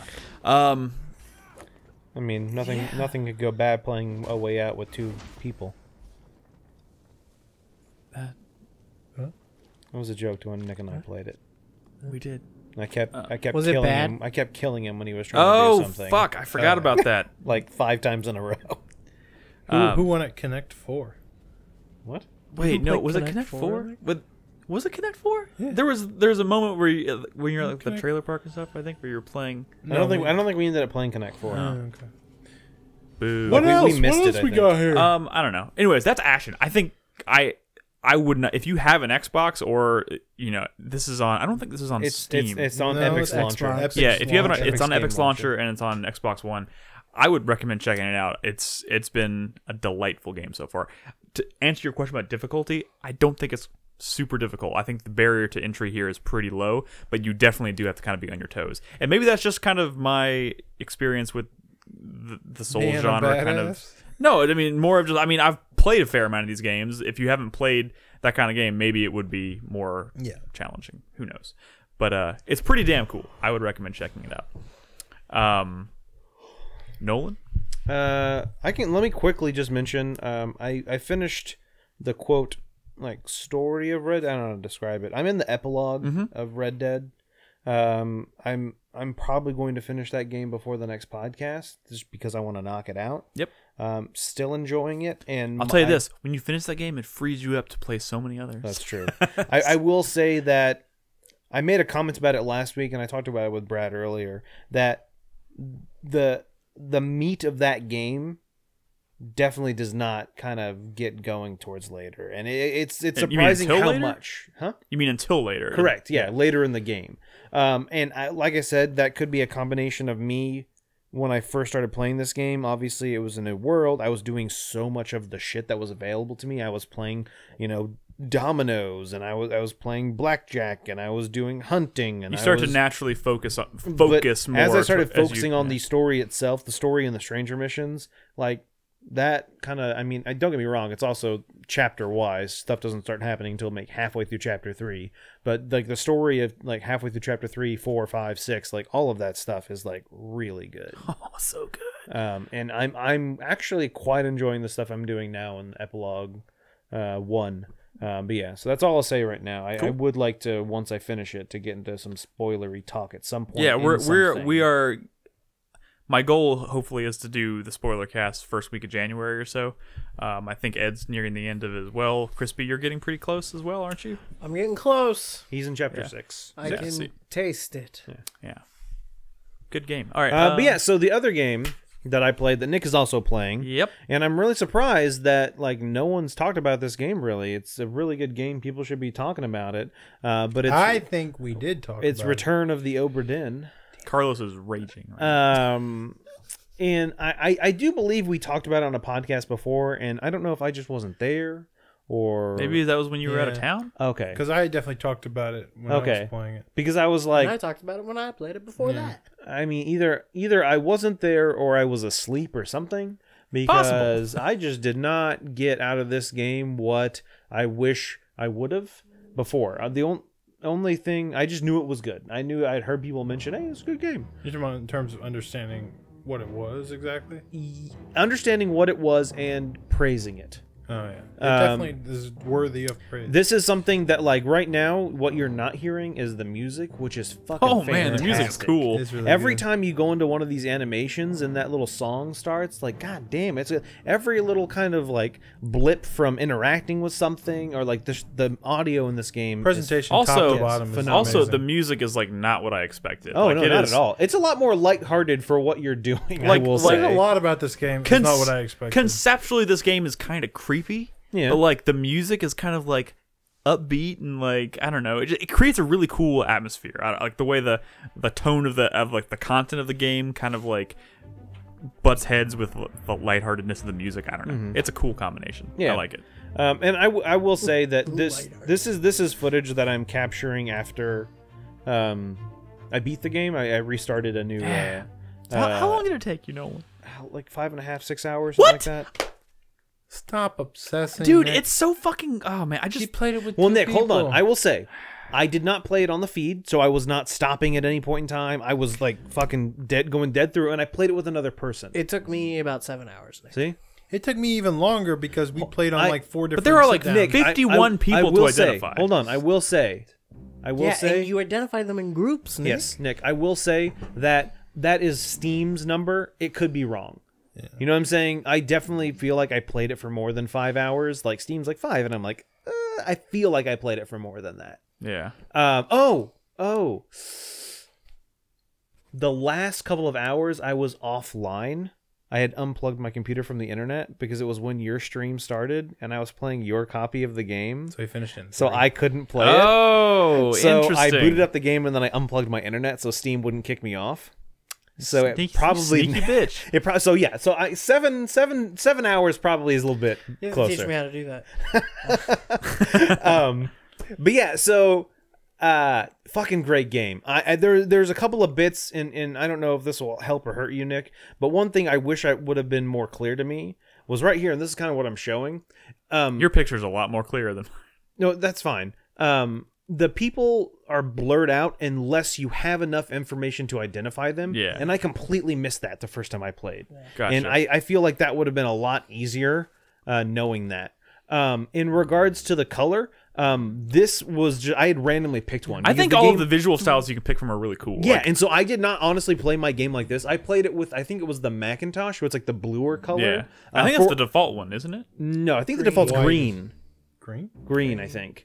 But yeah, so I I played. didn't even know there were other options. I've only seen this game. So in I green. played the first probably third white. green, and then I played like for a while White with on, like a the moss green. yeah, in the brownish or browner one, and then I finished the entirety of the game in like. The I could be bluer wrong, one. but like now that I'm looking at this with the yellow orange tint that you have, I feel like it's clearer, like it's easier to You're see further things. away, I think. Maybe so. maybe because that's It's the problem. definitely the picture size. That is the problem that I'm having right now in certain situations where it's like I'm trying to figure out how someone was killed, and like I feel like they're very plainly showing me how they were killed, but I'm Yeah, like like, what is squinting, that? like Yeah. trying to figure out what the Especially fuck on I'm the looking at. Canon deck. Oh yeah, Yeah, that's yeah. There was one or two deaths that I remember very clearly where I couldn't really tell what was going on, But- because of the visual style. But I almost Yeah. think that was kind of on purpose. point, yeah. Like if it was like fucking 1080p crisp stuff, it probably would be more difficult to produce by a Yeah. smaller team, and B, I think Too to an easy? extent that like they're don't get me wrong, I wish these faces were more clear because Yeah. sometimes I'm like, wait, who the fuck is that? There are again? some people like the captain and the first mate. They look similar. Like the only reason I can tell them apart when I look at them is one has a mustache and the Oh, other yeah. one doesn't. No, definitely. There a lot of them are male European white people, so yeah, they all kind of look the same. Yeah. But dude, and then like some of the people's like pictures Mm-hmm. in like the crew drawings, like they don't look like they do, yeah. in real life. Yeah. Like it's weird. Question, real quick. So just in regards to like trying to figure out how people died, like there are some where I feel like it's alluded to but not expressly shown. Yes, Does yes, that happen? There's a lot of those. Yes, that happens. Well, There's, I there's mean- ones where like it won't like there's a couple deaths where I don't think it gives you anything. Well, That's- here, that's there's one. not true. There's There's one. always something. There's one very specifically that I'm thinking of. There is, without spoiling anything, there's two characters that are right next to each other that have something around their throats, Okay, right? sure. And the implication to me is that they were decapitated because Okay. there was nothing else I could find that would make sense. Sure. But like in the picture, like they don't look decapitated yet, but they look like they're about to be decapitated. No. Well, Oh, I think I know what you're talking hold about. Hold on. I will say It's the- and I was told by Carlos, who's done a lot of like research into this game, both pre and post playing it. Yeah. Is that with some of the like when you're selecting how someone died, Yeah. it's a lot looser. There's a little bit of wiggle room to There's it. wiggle room that you probably don't even realize. Oh, Yeah, okay. so you- sometimes if so you you- don't have to be 100% correct. Correct. There's a couple of times where, like, I think I saw one person that was being like beaten with a spear. Yeah. I think speared would have also been sufficient for that Yeah. one. Gotcha. Or like stabbed. Yeah. you know? So there are some that kind of. There's some phrasing that I never even used. Oh no, and I think they do Yeah. that on purpose. I think they give you more like types of deaths and material than is possible because they just don't. You don't want you to just go, oh, let me randomly pick Yeah. and choose. There's a situation where like I was like, well, you don't really know what happened to those people, right? But then it's like, but another scene if you really look up in the distance. Nick, that's the thing. You know what I mean? I Like, know who you're talking So about. so what I know what you're talking about too. Yeah. Okay. Gotcha. Yeah. So Nick, And I didn't catch that. here's what I'll I say, just Nick. guessed. You're gonna go through this game and you're gonna watch all these scenes, and like I said, you've identified what 9 people. Yeah, so far. By the time Bernadette and I, when we played this together, by the time we had seen every scene, we'd only identified 6. Okay. So trust me, you're going to rewatch a lot of scenes. Yeah. And the cool thing about that, Nick, is when you go to rewatch them, here's 2 things. First of all, when the first time you watch a scene, all you hear the audio and see the dialogue on the screen, and then it shows you the scene. When you rewatch them, you can hear the audio while in the scene, so you can be moving around while the audio is going on. Yeah. So that can be helpful too. And then 2, there's definitely times when we went back to a scene and didn't even realize we could move to another layer of the deck and see completely different shit going on. I think we should go a little. I mean, a part of this, that natural evolution, these eureka moments, that's part of playing this game. And he's a little frustrated now, but like, if you remember me talking about this game, I think when Carlos was on, like, I was really kind of frustrated at first. Oh, when Carlos was on, and overwhelmed it. Don't get me wrong. I definitely wasn't here. Don't get me wrong. I'm enjoying this quite a bit, and I fully intend to finish it. It was just kind of strange to me because I was thinking about, like, I remember the day Krispy first played it and he brought it to the show, or it was like we did a podcast and then you were like, "Holy shit!" I went home the night after the podcast and I just stayed up and I played that game. Is that kind of how you said you did it? Probably stayed up longer than maybe you were. Well, thinking. I know, but like in my head, I was thinking like. I streamed this for 4 hours and I identified 6 people. Night. I stayed up. When I got home, I stayed up for like 4 hours playing it. Went to sleep, and then like the next night I played it. Also, Scarecrow has a point during my stream. My fucking controller, the wire that I use for my wired controller, kept disconnecting on me. That's so. Well, yeah. I mean, I have it. It's a wireless controller, but I had to. Nick, do you not have the dongle? No. They have an Xbox dongle. I'm gonna have to get order that dongle. It's definitely worth it. Order that. It's dongle. Yeah, it's that dongle. It's 100% worth it. All right. Someone say dongle again. Dongle. Goober. It's that. So that's the other one. So yeah, we don't need to go too much more detail on this. But the game's fantastic. It's play. Oh yeah, 100%. It's almost as like revolutionary as World of Goo. Like not even just like the mechanical like or the concept of it. Like I just love all the fucking like 19th century like sailors. So here's me kind of like going through some of the different modes and stuff. So yeah, like there's definitely this is not the blue I played with. Just by the way. Yeah. I played with the one that was like a more I don't know darker. Yeah, I think that orange. Not this one. That yellow looks super crisp. Black and white's a little much. This one's the original one. That's the one, Macintosh. Yeah, I definitely did not play. Yeah, I was just kind of messing with it. Yeah, Zenith, Macintosh is the pretty default. good too. But anyway, yeah. So, great game. Real quick, there are very few. The only thing about this game, I can tell you, the one thing I did not like is when you've seen a death. And there's another death in that scene, and you have to follow the fucking glowy white thing that takes its sweet fucking ass time. And it does swirls and shit. Oh my god, that is the only thing because you have to watch it because it won't move if you're not looking at it. Yeah, you weren't on the podcast, but my complaint was that when the thing starts shaking and you're like, hold on, I'm just trying to figure out what's going on with this body, and then like 8 buttons on the controller will trigger the thing to go, and once it does that, you just have to go with it. Got to, and it's like fucking A. All right, so and I really wish you could watch the scenes without being at the corpse. True. Oh, that's true too. Here's one gripe I have, and this is kind of a broad gripe, and maybe I'll feel better about it once the game is over. But like, I'm still kind of struggling trying to figure out like what the fucking flow is. Like I feel like everything's just like random. You haven't gotten into the flow. Keep going. So Nick, here's the thing. Hold on. Nick, that's what he's saying is like you have to get through. You have to unlock everything. You just have to go through and watch everything, and then once it's all unlocked, that's when you're actually. Maybe what I'm trying to say is that like, and maybe some people don't need this, but like I feel like, is there an explanation for like why? Like I just don't get what triggers things to just suddenly start happening. Oh! You're talking about like the snake that's taking you to the next body? Yeah, that's confusing at first. Well, what it means is there is another death in that chapter or in that scene. You get think about the fact that when you get to the ship. Like when you first arrive at the ship and you're investigating, there's only like 5 bodies on the ship. Yeah. Most of the deaths take place in other memories because the bodies just end up somewhere So else. so Nick, So you're having to like unlock memories to find other deaths inside those memories. So like anything that branches off one of those memories, like there's a would set kill of this deaths later on that you can't get to anywhere on the ship. You have to go into like one death to find another death to find another death. It's all another about Yeah, and it's all I- about how the memories are linked. And it's, hey, I'm standing here and this person died, and in the memory of them dying, another person died, and so it's all about linking those. But the thing is, in this memory of this person dying, there was a body from someone who had died at a completely different time. Chris Davis, I think Brad wants you to cut the I footage. would kill the footage, Sure. but yeah. I didn't think about we were going to talk about it this long. I thought this was going to be a quick 5-minute. Hey, I know we've talked about Obra I Dinn thought that before. about World of Goo.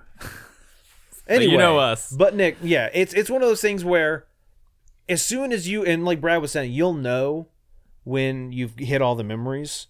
The game does a pretty good job of telling you. I get really overwhelmed in scenes where there's like 10 people on screen at once, and I can't.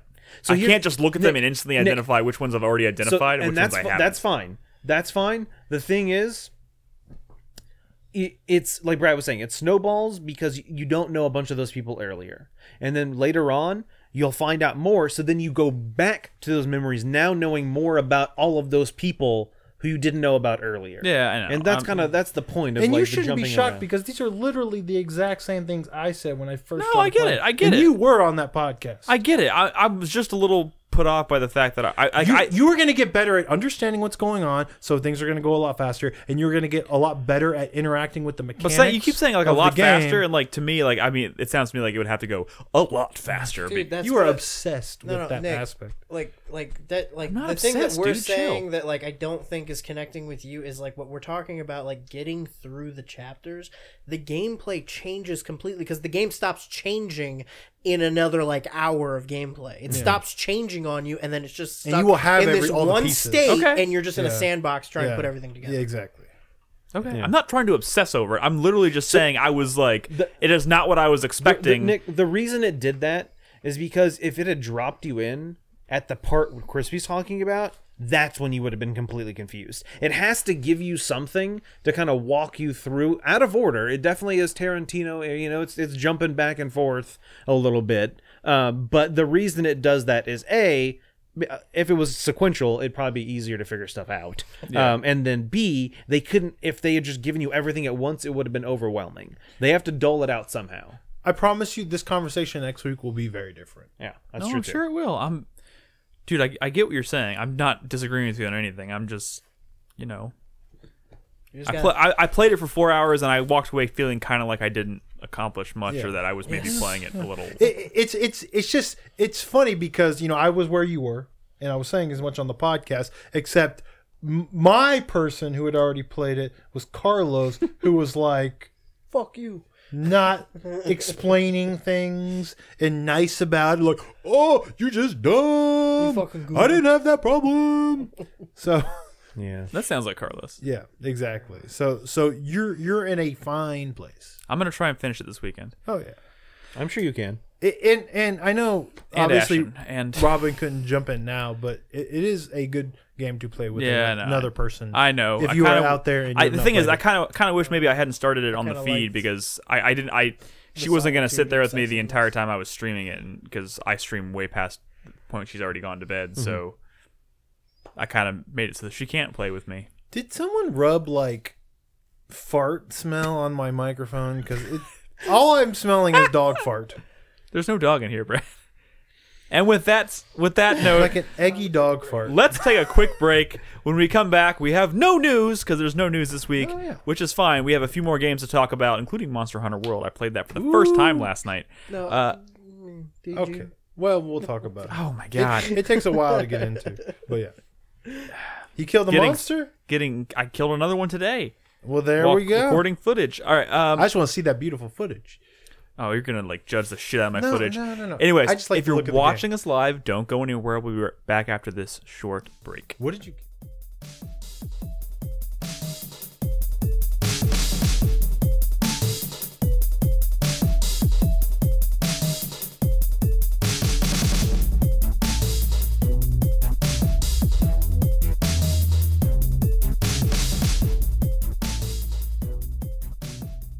right, welcome back to the show, everybody. We have a couple more games to talk about before we get to community segment and all that jazz. Real quick, before I get too far into this, Krispy, Yeah. just out of curiosity, how's been the first week with the Switch? Been Dude, playing some I stuff? have played yeah. So I kind of like you'd think that like you think somebody handing you a console would be like, oh my god, this is great, I don't have to spend the money for the console, right? It just kind of like spurred me to like go out and spend a bunch of money on like games and stuff. Sorry. No, I'm not complaining. It's fucking fantastic. So I've already gotten like 5 games for this thing, including Smash Brothers and Mario Kart 8, which I've been playing with my roommates a bunch, and that's been a lot of fun. I picked up the Mario and Rabbids was on sale for like half off or something. Have you played that yet? So I grabbed it. I haven't started it yet, but I've got it at home. Sweet. And then I also got Wander Song, which I've only played like 5 minutes of, but already I'm like in love with it because it's just. I'm glad because it's so fucking delightful. I have not been able to find anyone who's played this fucking game, and I met on Twitter today because I was thinking about it because I was listening to the soundtrack, which is really good. Yeah. And I was like, has anybody out there also played Wander Song? And I got 2 responses. One said, I want to. I think I'm going to. And that was Bob. Yeah. And the other person said, I played a demo of it. Yeah. That's all I got. Dude, like, no, yeah. But it seems like so fucking, like, delightful and, like, wonderful. It's the art style. It's, if it looked like Night in the Woods, more people would play it. Yeah.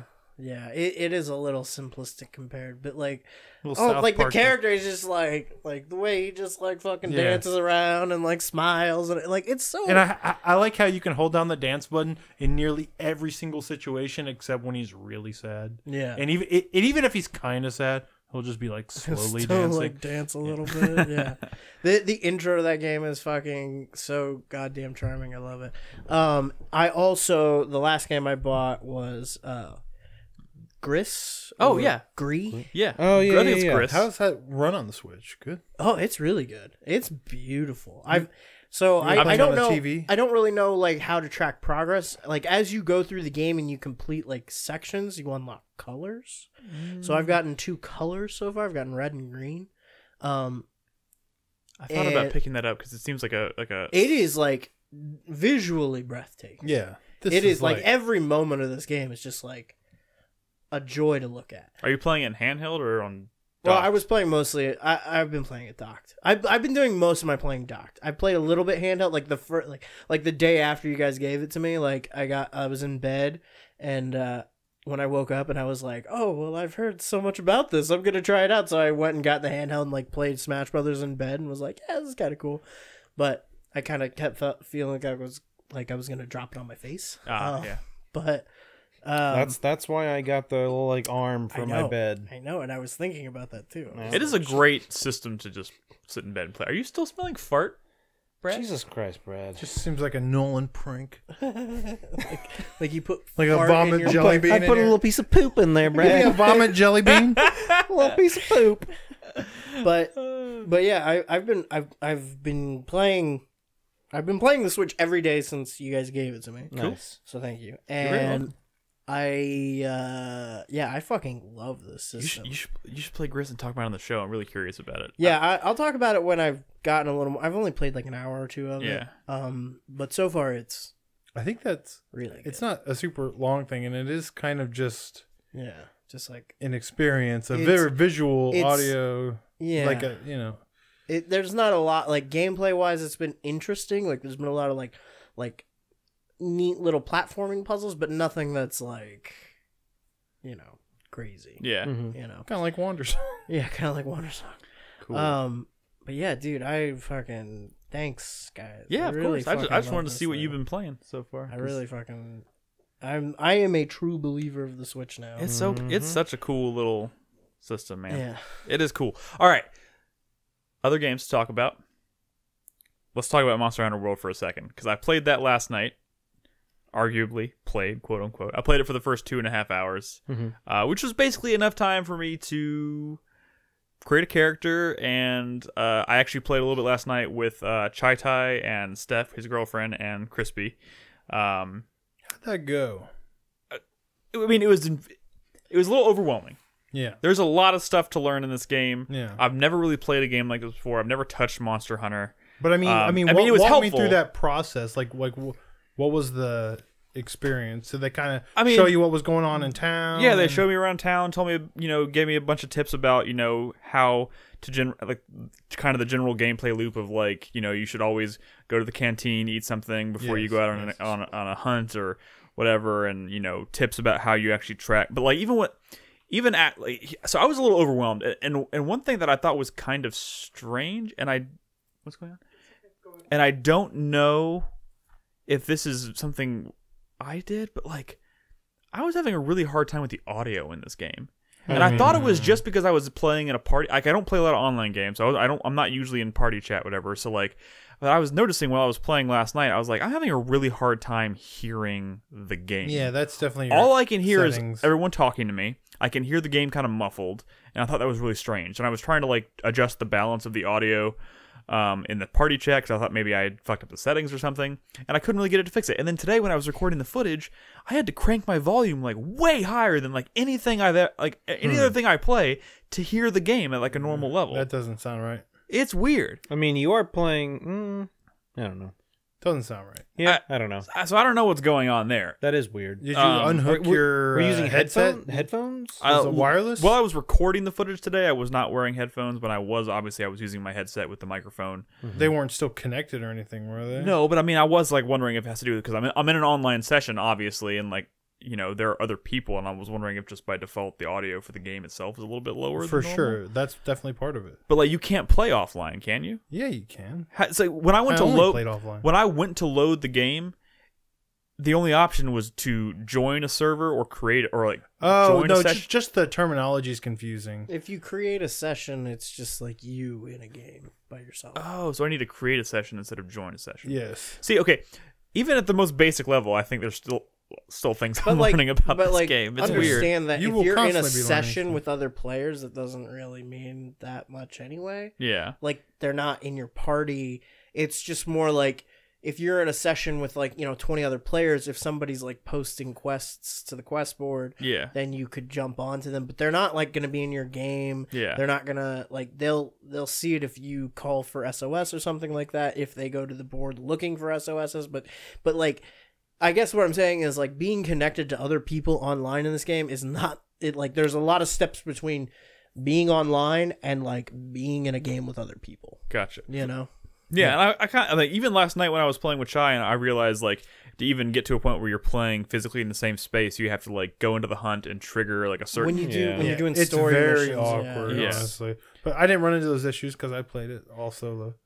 We talk a lot about how Monster Hunter World has a lot of those like quality of life improvements and like is much more streamlined and intuitive than other Monster Hunter games, but it's still Monster Hunter. Which It is means still- it's like not intuitive at all. I am like- still it's sensory overload. When you were playing the actual hunt, they were in the hunt with you? Yes. Okay. And did they just have you kill the Great Jagras all by yourself? I mean, Because when you have other people in the game, if there's more than one person, the hit yes, points it's a damage multiplier goes for 2 the point. No, not a damage, a hit point multiplier. Yeah, I think Chai Tai says like 2.6 or something. Yeah, 2.6. Yeah.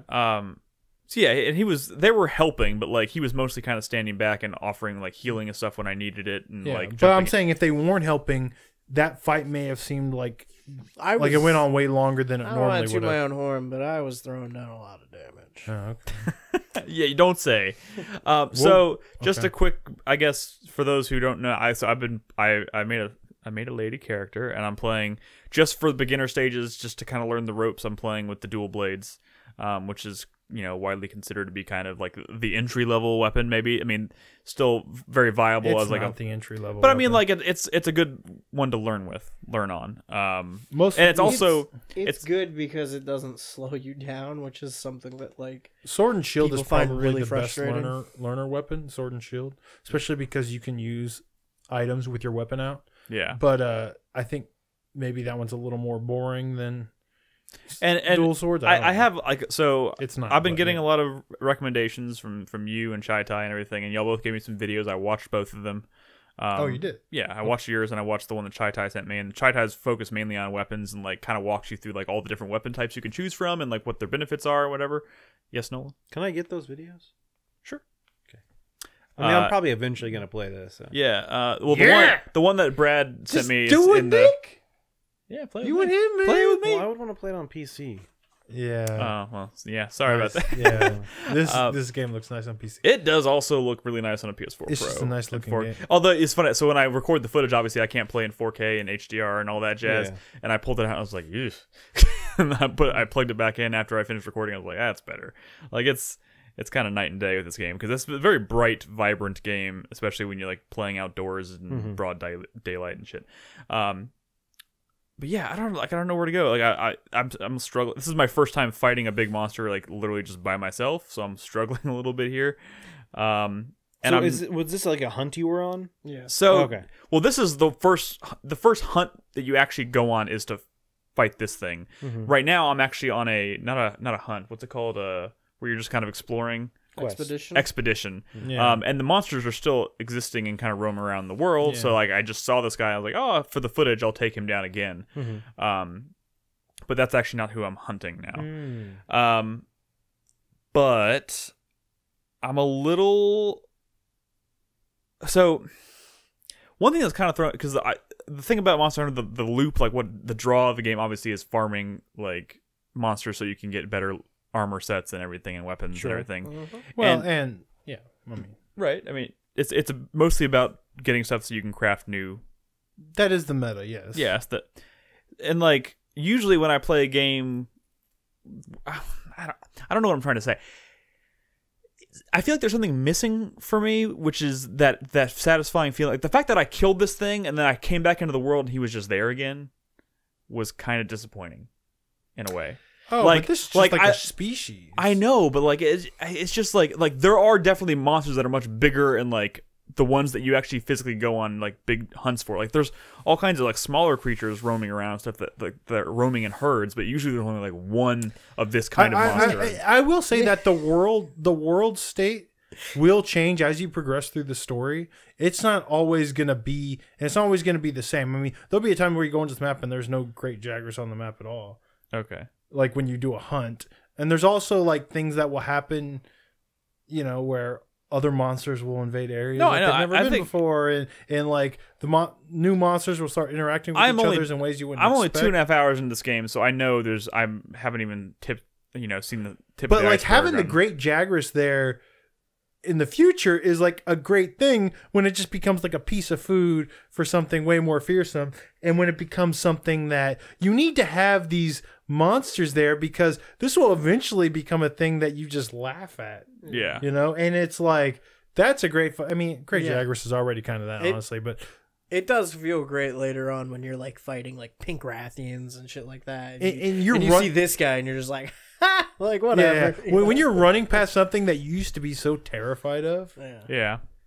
Yeah. especially when you get to the more aggressive stuff. There is Nick is such a like dedicated hunter though that he doesn't want to hunt unless he can wipe out an entire species. yes, exactly. Yeah, this is not wants the to only commit great genocide. Jagras. I'm looking at you, Buffalo from Red Dead Manifest Redemption. destiny.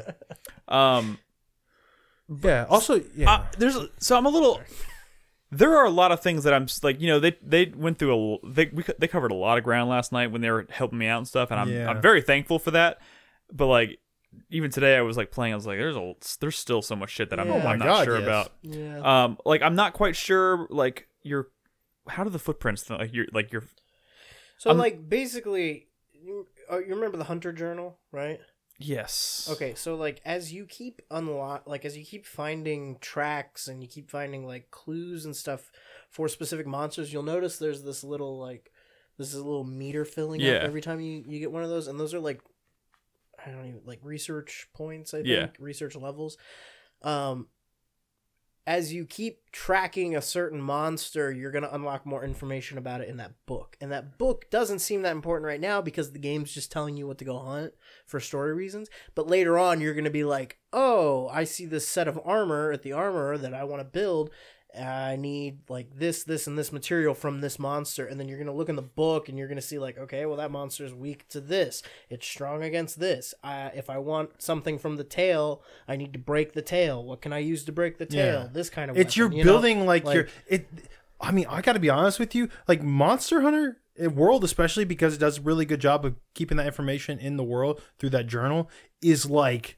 This is like the Geralt of Rivia experience in like mechanics form. Yeah. And stuff that and it's not just becoming stronger with armor, it's becoming more knowledgeable about the monsters and more knowledgeable about the world, and that growth of that knowledge is going to be so satisfying. Yeah. So it's definitely it's definitely starting. I mean, I already kind of feel the hooks. I'm looking forward to jumping back in. About like with the footprints, for example. The more you pick up constantly, like if you see them, always pick them up, because as that meter fills, all of a sudden you're really kind of like having to hunt these monsters. But when that levels up enough, you'll be able to like know where they are on the map right away. It'll show it right away on the map. Okay. So that like another benefit is it makes your scout flies able to find them quicker. Yeah. You know? Gotcha. So you're having to do less legwork earlier, because the idea is that you're a hunter, you're getting better, you're more experienced. It's easier for you to track monsters. This used to be a wiki like dependent series, and now it really isn't anymore, because they've done a really good job of putting all that stuff in the game. But you really kind of have to, really kind of figure all that stuff out. And I really like the sense of like mobility and verticality, and like it's so much better here. It's so great here. You're jumping around and like leaping off of like waterfalls and stuff, and like swinging on vines. This like map cool. right here is, you have no idea. Like this, the great tree like that's in the middle. You may have even seen like pictures of it. Like it goes so high up into the sky. Like when I first got into this map, I thought it was like a certain size. But by the end of the game, when I've really explored every inch of this map, it is like it's like a tooth. You have or an iceberg. You have no idea how big this map is and how filled with like crazy monsters it is. Like a tooth? Like a tooth, where you see the little part of the big part of the tooth in your gums you can't really see. Yeah. I get your reference, Brad. Don't Iceberg made more sense.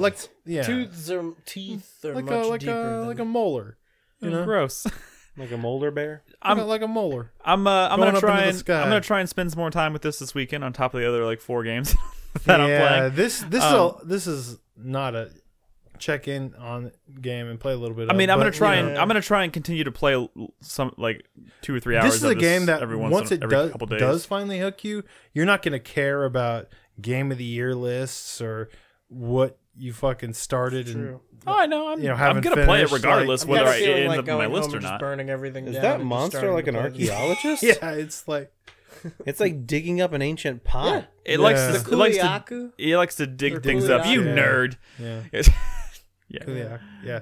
Oh, I couldn't man. remember the name of it. And Well, I've killed a bunch. And of like them. eventually, you're gonna start looking really fly. with Nick, some it's of not the armor. surprising. Dude, you're gonna It's not kill another surprising that Garon Krispy and, knows the like- name of Dude, Monster remember- Hunter like creatures when you fucking know the name of dinosaurs. That's true. like a Pachycephalosaurus. Dude, There you go. It's like when you start getting into like the fashion of it, when you're like, I need to have that set of armor because it looks dope. That's when you've got a problem, because that's where I'm at. I don't know if you noticed last night, but I was wearing that fucking sick ass red Odegaran armor, and I had the fucking like goggles, and my character has the green pompadour, and I've got that was giant, he like, flaunting bone his cool looking shit in front of you? He was. What can I say? like that is why you play the game. I'm very to much get like- better I'm- clothes. Even damage numbers is a huge thing in this series, because like it was very hard to get into Monster Hunter when you just grabbed a weapon, you ran at a monster, and you didn't really know how effective you were at doing, like if you were even doing anything effective. Well, the thing is, but now now- that you could see how much damage you're doing,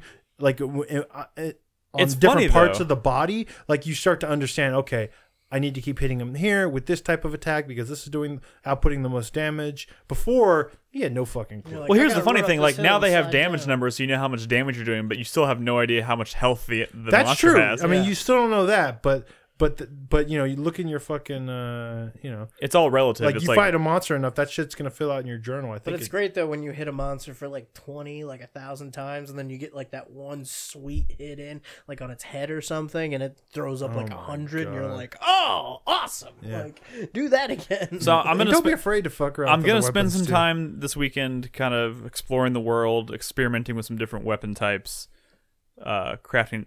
Just doing some more. From what hunts you and watched stuff. that whole weapon video. Yeah. What on that list looked appealing? The four that I put the dual blades on there just by default because I was like I think looks. You really should just play whatever you want. I know, exactly. but I was like I'm gonna start here just because it seems like a pretty good starter weapon. You're right. But When then you're learning the ropes, the for other sure. ones that looked interesting to me were the charge blade, Yes. katana, and the bow. Yeah, no, all those are three of really those are flashy fucking and dope. cool. Yeah, so Yeah, for sure. I'm gonna try all three of the those. katana is especially great if you like the idea of like a big sword, but you don't want to be slowed down. Oh, okay, because that's you can exactly what I want. You can move really fast with the katana, and the charge blade is Oh my tricky. God. Like it takes a little bit to like figure out what the actual like process is with it, because it's all about like hitting it with in sword mode, charging it up, like filling the vials, and then unleashing them in the axe mode. But like once you fucking nail it, like that's what I was using last night. The thing where like I had the sword and shield, and then, and I just like fucking like drop a elemental on him and it'd blow up. Like that shit is I'm a lance and fucking hammer cool. guy. That's a real like engaging weapon because you're like thinking about your process. Yeah, all I'm the pretty time. excited to experiment and play around with those. And they're So like different video. I will games. check. Yeah. I will check in. And with then you're y'all. playing the bug glaive, and it's just like Devil May Cry. I've never Yeah. even Yeah. like touched that. Like So yeah, I will definitely check in with you guys as I play more of this because I'm definitely going to play more. Regardless of whether or not this ends up in my top 10, that's not really what I'm concerned about necessarily. I've been wanting to kind of dig into this all year long. I just haven't had a chance. So now is the time. So that's kind of it for big games. I do want to do just a few. Are there any other small things that we want to touch on? Game-wise, I will mention I finished Astrobot. nice That game is so fucking good. Yeah. Holy shit. Astro butt. I will say for all the people who've been playing Astrobot, don't ignore those challenges. Even if you did like the first couple, they're a little simple, but there's some in there that are like really Genius, fucking yeah. like awesome challenge stages where it's like a sprint to the finish from like through a really hard stage. It feels like, a Super Mario Sunshine bonus stage or whatever. Like there's some cool ass shit in there. Yeah. Some you're just kind of standing in one spot, but a lot of them you are not. It's really cool. Yeah, dude, there were so many just amazing levels in that game. Holy shit. What else? Oh, I played some more Spyro the Dragon. Okay. Dude, that game is so Sure, but it's still Spyro the Dragon. I know. I've been playing some more Dusk. The reason I didn't kind of talk about it any more on the podcast is because I haven't gotten to episode 3 yet, and that's kind of the big new stuff. But I will keep playing that. I've been playing more Monster Boy, and that game is still really, really great. It keeps getting better the more I play. And What are you playing that on? my Switch. Yeah. That's a game But- of the year contender. Well, you know what? I Top don't like to 10 think about video contender. games like that. But I should probably finish it first before I decide. Any other small quick mentions? Anybody? I talked about Gris, right? Yes. That shit's good. Mario Kart 8's still fun. Chapter 4 in Red Dead. Who Cool. would have thought? Who'd have thunk it that you'd make it this far? Chris Davis. I've been playing Battlefield 5. Oh, how's that going? It's actually not bad. Have you been playing any Sorry.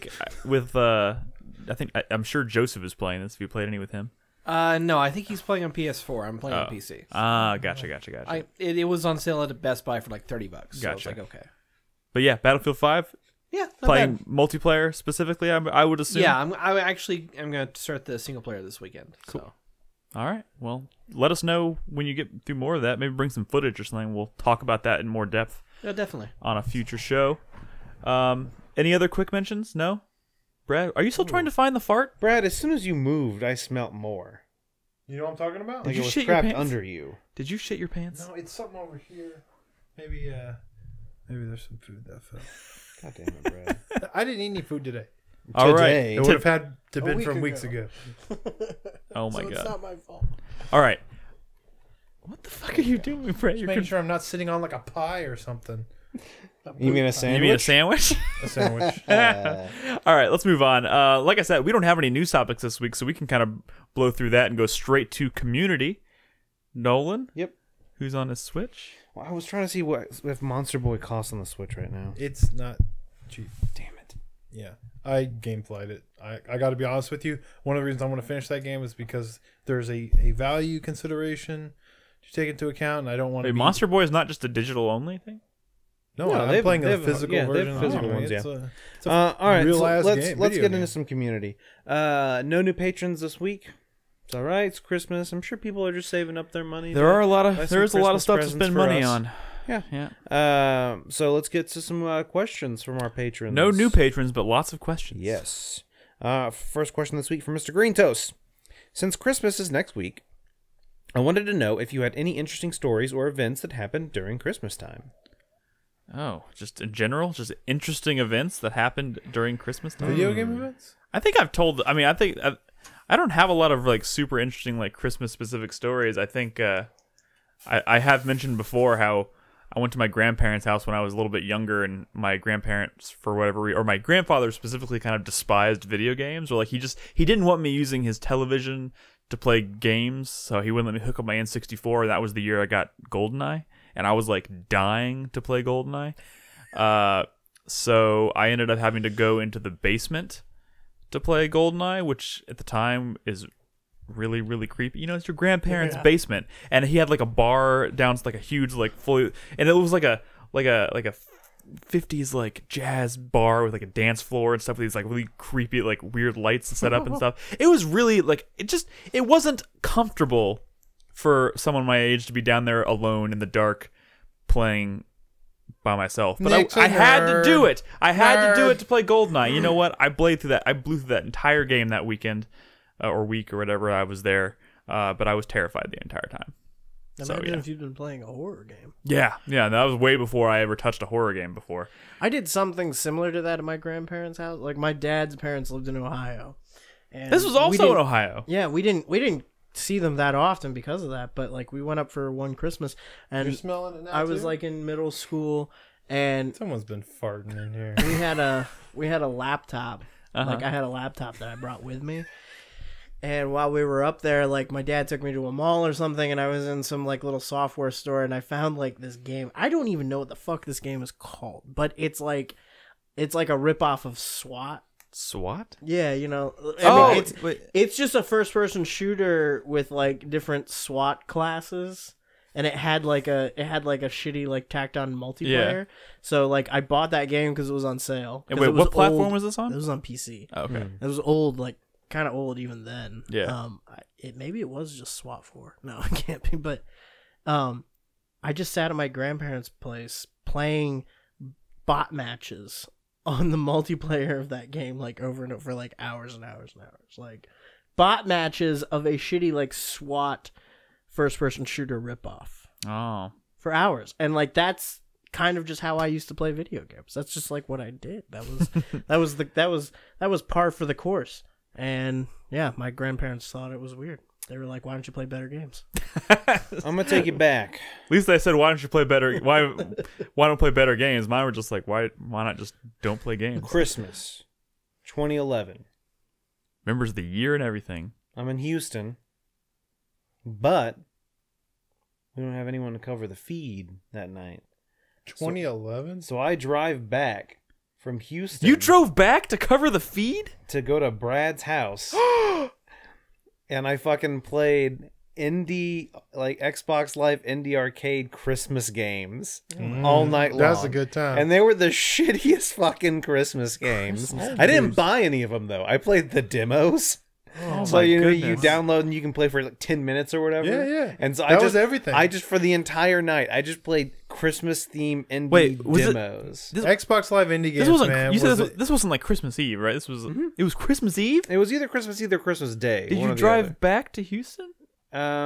I don't think so. You cut your trip short. Yeah. Hey, I feel- we were serious about things back then. Yeah. Well, that was also back when we only had one device that could stream. Oh wow, forgot that was even really a no thing, one else yeah. had like a capture card. Or It's been a while since anything, I've thought so- about the days before I was able to just stream myself. Exactly. I couldn't just do it from home. Man, But anyway, yeah, I that appreciate was- your dedication. That was a Nolan. good. That was a good time. Merry Christmas. Yep. Man, Xbox Live into games. All right, next I question. feel like I want to get that tattoo, like X-Blig on my arm or something. All right, from Umos. Umos. What is your opinion on the rumors of Valve's new VR headset reportedly being packaged with a Half-Life game? So, Not sure if you guys have seen the leaks over the past few months. Do you trust Valve to release decent hardware after the Steam controller / Steam Link debacle? Hey, do I trust like them to my release? I mean, yeah, the Steam do Link I, is a good yeah, device. do I trust them to release hardware? Probably. The whole thing about anything Half-Life related and Valve related, at this point I roll my eyes and I'm like, why do people even believe this shit? So I try not to give that second thought. If they're gonna release hardware, I'm excited to see what it is. But like, it's kind of sad. Just I would really rather see them do more software development. But they've clearly kind of moved on from that. I'm not even like saying that from like a Half-Life perspective. I'm just more of like, Valve, you do cool shit. Maybe make some more cool games. Maybe some original shit. Who knows? But that's not really what they're interested in these days. But yeah, I'm sure they could release some solid hardware. And I've heard good things about the Steam controller too from some people who really appreciate them. Yeah, now their Steam machines, that whole thing was sort of a disaster. was, Yeah, Yeah, I'm Steam actually kind of machines. surprised that would turn out to be such a disaster. It seemed like it might be a good. Well, Valve was Product. kind of a mess of a company, Yeah. to be honest. All right, let's move on. Necro Techno. Mm-hmm. Do you think Sonic will be pregnant in the upcoming movie? What's the point if he's not? That's a good fucking question. Wait, did I miss something? No, you did not. No. Why would he be pregnant? I mean, There's a lot you have to learn. Strongly agree. yeah. Yeah. Dude, I can't even. I thought that was like a joke when I saw those posters. That's a real thing. Yeah. This Sonic a is a thing that's real happening. thing. I'm gonna be able to go to the theater and buy tickets to watch that. Nick, Thing? there's actually a Not franchise without getting called arrested. Sonic the Hedgehog. Yeah. It's a real thing. If you didn't know And that. people actually like it. Not without getting arrested. Sincerely like it and get upset. Nick, I will give you $100 if you go in a full Sonic outfit to the movies. The funny thing is, I would probably show up and not be the only one there. Fucking costume. But you also have to order a chili dog at the counter. God, no. I'm not doing this. I'll do it if we all show up in full Sonic cosplay. I get to be Knuckles. No, like we're all Sonics. Oh. We're all just All different versions of Sonic. Brad can be the werehog. All right, let's move on. Next question from Burnsy. I want to be Cowboy Sonic. I think my self-induced exile for the hot dog question has been long enough. You have just awoken from a year-long coma with the other 4-player members around you. What is the first video game-related question? Wait, how long have I been in a coma? A year. 1 year? Oh, man. Any info on a new Zelda? That's it? That's your question? I'm that's actually... a good one. Well, but see, that's something I know is coming, right? Has anybody put a stop to Randy Pitchford yet? I don't know about you, but like Breath of the Wild, I mean, it very nearly, like, Killed you? very nearly swapped it with Hollow Knight as my game of the year last year. I love Breath of the Wild. And not only was it a really exciting game, but the what it means for the future of Zelda is even more exciting. And like seeing what is next from post Breath of the Wild Zelda is like super fucking exciting to me. Yeah. And like the day that Nintendo finally does in their most boring, lame way possible through a Nintendo Direct is going to be an exciting day regardless. Yeah. It will be lame. And like it's gonna It will it's, be lame. It's not Check only will out- it be lame, it's gonna be like Look at Link's new quiver. Notice anything different? Perhaps that gym. We're not talking about that now. oh my, that was really good actually. Yeah. The sad thing is too is also gonna be probably someone standing in front of a TV pointing at the TV pointing at the instead TV of the footage. actually direct Yeah. feed footage. What, I'll be. Is Bannerlord out yet? Yeah. And the answer will be no. Nope. Why would you even ask?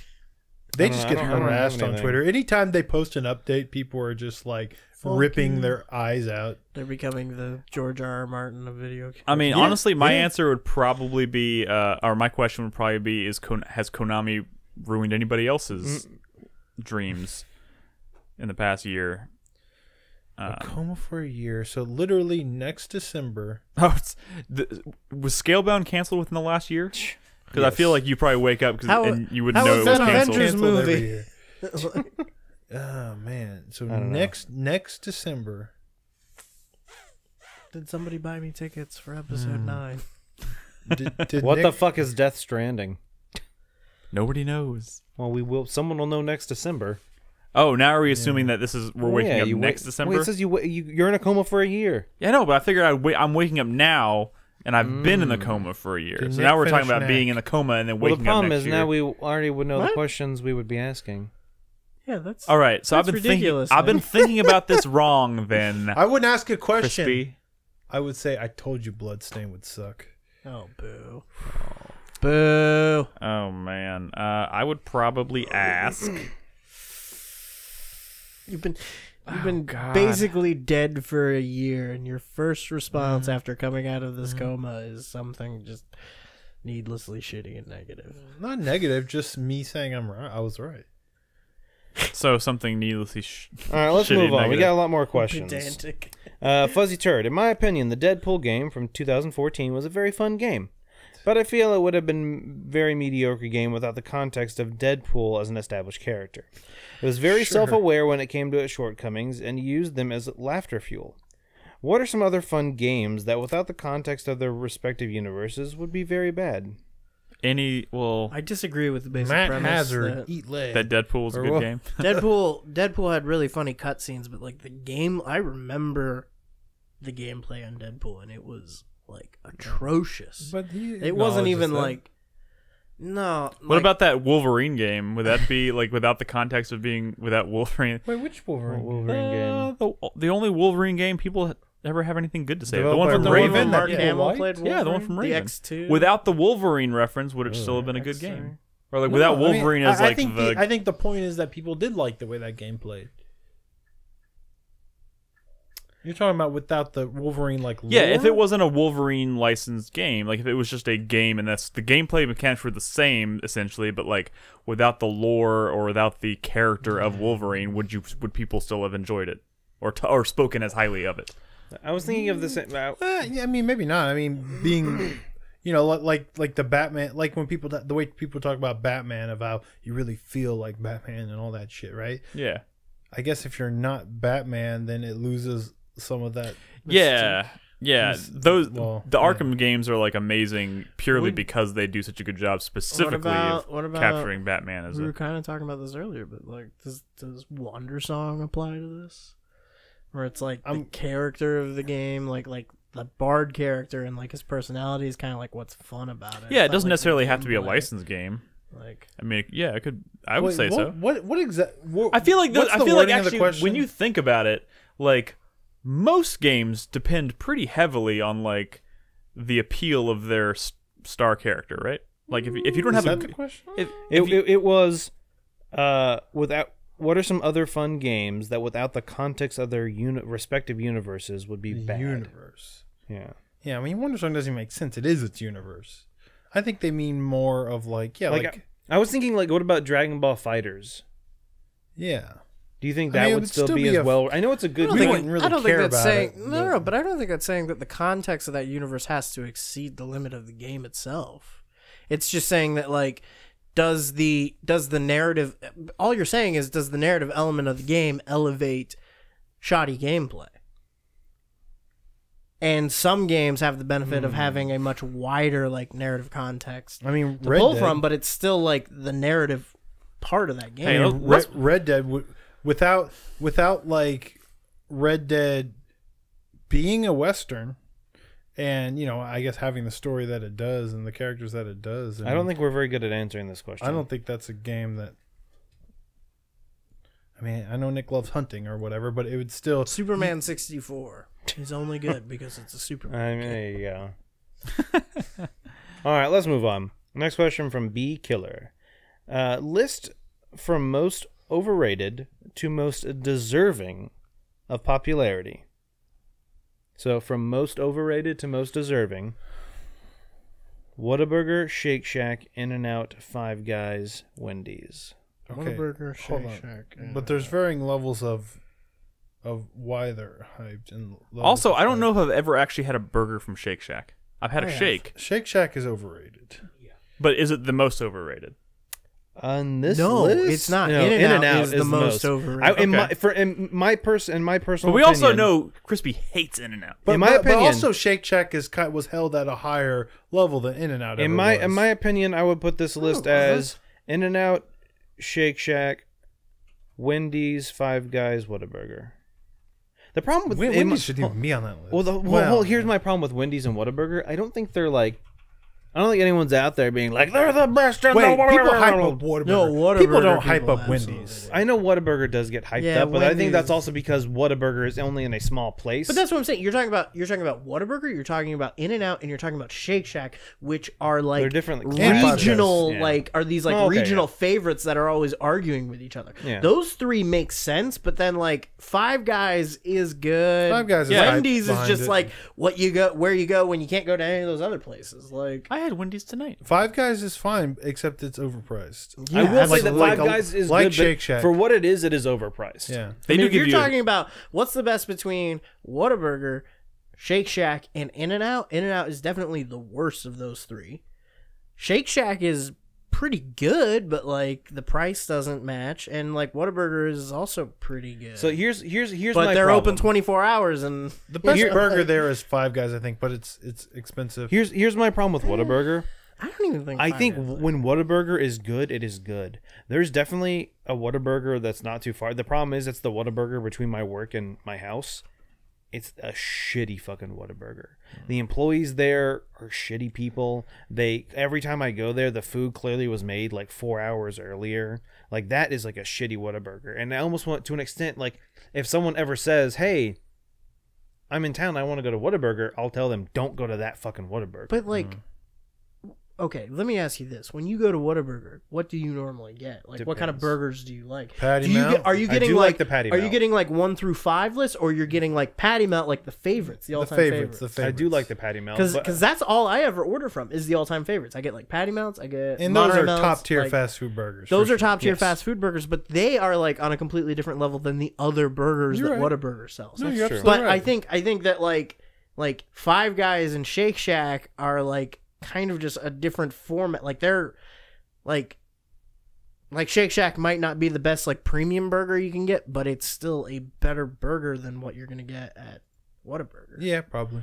And like But that wasn't the question. The question was In-N-Out is whether like- they're overrated or not. In-N-Out is a beloved burger, but it is a shitty burger. I also It's think like it's it's a not complete shitty. nostalgia thing. I also think it's strange that fries Wendy's is are even shitty. considered in this I list know. because like Oh, dude, nobody goes around saying Wendy's is the best fucking burger. That's out I there. mean, Sure. Wendy's does. Some people like Wendy's. If you're talking, We're dwelling on the question. You know, when I lived in Florida and we didn't have any of these like fans, like I lived in Orlando and like Wendy's was everywhere, but there wasn't a Shake Shack, there wasn't a Whataburger, there wasn't any of that other shit. And like people there fucking like get passionate about Wendy's, but it's stupid because everything sucks, you know? So it's Yeah. like, why do you care? I agree that Wendy's shouldn't be on this list, but there are parts of the country where like that's probably just they have what they've breakfast got, at you know? Wendy's in some places. Yeah. Weird. Crazy. All right, let's move on. Whataburger's best for the price. Yeah, Dude, Steak and Shake is better than In-N-Out Burger. I will agree with that. Sherika asks, "How do you all think your lives would be Rough different phrase. if you were never introduced to gaming? What would be your hobby or course. passion?" Ooh. Oh. I'd probably read a lot more. Yeah, honestly, I probably never would have. Because I used to be huge into reading. Like I used to read about as fan much of as Harry I play Potter. That's games boring now. though. That's a Well, boring thank answer. you, Brad, for telling me I'm boring. But like, No, I didn't say you're boring. I'm saying that's a boring answer. I think I'd be into ham radios. that's Yeah, weird. right? It's got. I mean, I mean, honestly, I'd probably just swap it out for another form of media. I think- I'd probably watch a lot more movies. I think than there's I do. two things I would be bigger into. First would be woodworking. It's something I do, but I do it very infrequently, mainly just because I don't have the fucking time. And two, probably be like tabletop games. Yeah. Like D&D or like Warhammer, because that kind of stuff. Because that stuff is something that I don't get me wrong. I do enjoy tabletop games. I won't let myself get into because I know that's a whole nother fucking rabbit hole. But stuff like D&D, I think it's something that doesn't cost a lot of money. and it's something you Free. to an It extent. just costs your imagination. Well, it costs a little bit. It takes a lot of time. There's like $30 you got to put in to get some You paper really and don't. shit. I know. No, you really don't. Someone has to. No, you can go online right now and get the core rule books for free. I know. You can get that. That open game license. I'm just Okay, saying. gotcha. But anyway, I'm sorry. Go ahead. But no, that's what I was saying. I could see myself doing that a lot more. I feel like, gaming, I'll have like a 4-hour gaming session. I could see myself meeting up with people and having like a 4-hour D&D session on a more regular basis. See, I kind of feel the opposite. Like, I feel like just maybe more from the perspective of like the kind of media I'm into and the media diet. Like, I think that would be completely different if I never got into gaming, because like I always loved science fiction. I was always into like sci-fi movies, Star Trek. I've been watching Star Trek since I was a little kid, like even before I like considered myself as a hobbyist game player or whatever. But like it wasn't until I started playing video games that I started getting into other like genres like fantasy and horror. Like horror, as far as movies, like never like got me when I was young, but like when I first started being interested in horror stories was like through games and through like other media like that. When I first started getting into like fantasy, it was through games, because like before, fantasy books and fantasy movies didn't really like appeal to me, but fantasy games were really cool. And then that kind of led into me playing D&D. So like I don't think I would be into like anything fantasy. I don't think I would have any appreciation for anything horror. I don't think I would play board games or tabletop games like I do today. So yeah, I think I would just be like probably way more into just like film or something, Yeah. I honestly have no idea. Like, I want to say too that like I'd probably spend a lot more time like learning, web development and programming languages and those kinds of things. But like I feel like even that is something I can like my interest in that is something I can attribute to my interest in gaming. And like if I didn't get into gaming, maybe I never would have even found out that I was interested in web development in any form. Yeah. So I don't know. I don't know let's what move I'd on. do. Music, film, I etc. would collect animals. I don't know. Next question. That is weird. I'd start a zoo. Next Animal question skulls. from Zero Skies. If you were Santa, what is the least bad thing a kid could do to be put on your bad list, your naughty list? Like what's the bare minimum they would have to do to get on my naughty list? If they didn't play the game I gave them as a gift the previous year. Oh. Eat a person. Eat- This actually reminds me of a conversation I was having with my roommates the other day. Is it morally reprehensible to eat somebody in any situation, blanket across the board? Or is there like a nuance to it? Is there a situation in No. which eating a dead person would be like excusable? No, Yeah. no. Have you ever seen the movie Alive? That's what I said. That's what I fucking said. If you're in a survival situation Yeah. and there's a dead body that you Of have course. to eat Of in order course. to like Yeah, but you survive. will never be the same after that. You will. That's what he said, and I don't agree with that. I think I'd be fine. I think you'd be fine. I think I could cut if you and me were in a plane crash and you died and I just like shaved off some of your calf muscle and cooked it and eat it to keep myself alive. I would like to think that you would be like, You've probably okay, experienced I'm not more saying- traumatic I'm not shit saying from- emotionally in your life than eating someone's calf. I'm not saying from beyond the grave I would be sitting here like, Crispy, how could you do that? I'm saying you, for the rest of your life, would live with the knowledge that I you don't ate think that human would flesh. bother me. I'm with Crispy. I don't think that would bother me. I think there if are- you were okay with it I and think- I was okay with being alive, which I'm definitely okay with being alive. I think we've learned. I think I could get back. I think we've learned something very important here. There are two kinds of people in this world. There are people who are who would be eternally bothered by the fact that they ate human beings, and there are those who have no soul and who wouldn't care. Okay, but I guess what I'm saying is like, what is the problem? Like, what is it about it that bothers you? If you had to, like, if you were gonna die tonight, right here in this room, unless you ate a piece of person, like, what is giving you pause about eating? That piece of person. You're missing my point. No. I'm just. I like, would go do with it. me. I'm You not would do saying it. I would, but Right. for the rest of my life, I would be different. I know, but like, why? Like, why would that be so like impactful? How to did this you? start with a question about Santa? I mean, Because I'm with you, positive- but I don't think that his position's out of the question. No, but what I'm saying. Are you worried that you would become addicted to it? No, I'm just saying. Let's just try to eat a little guys, bit of people. guys, Nick, eat my meat. Guys, fact. It is fucked up to eat human flesh. Fact. and for the rest of your Okay, life. it's fucked up to do That's it a if you're social like, construct. I'm hungry, I'm gonna go eat a person. Yes, that's fucked up. It's not fucked up if you're doing it to survive.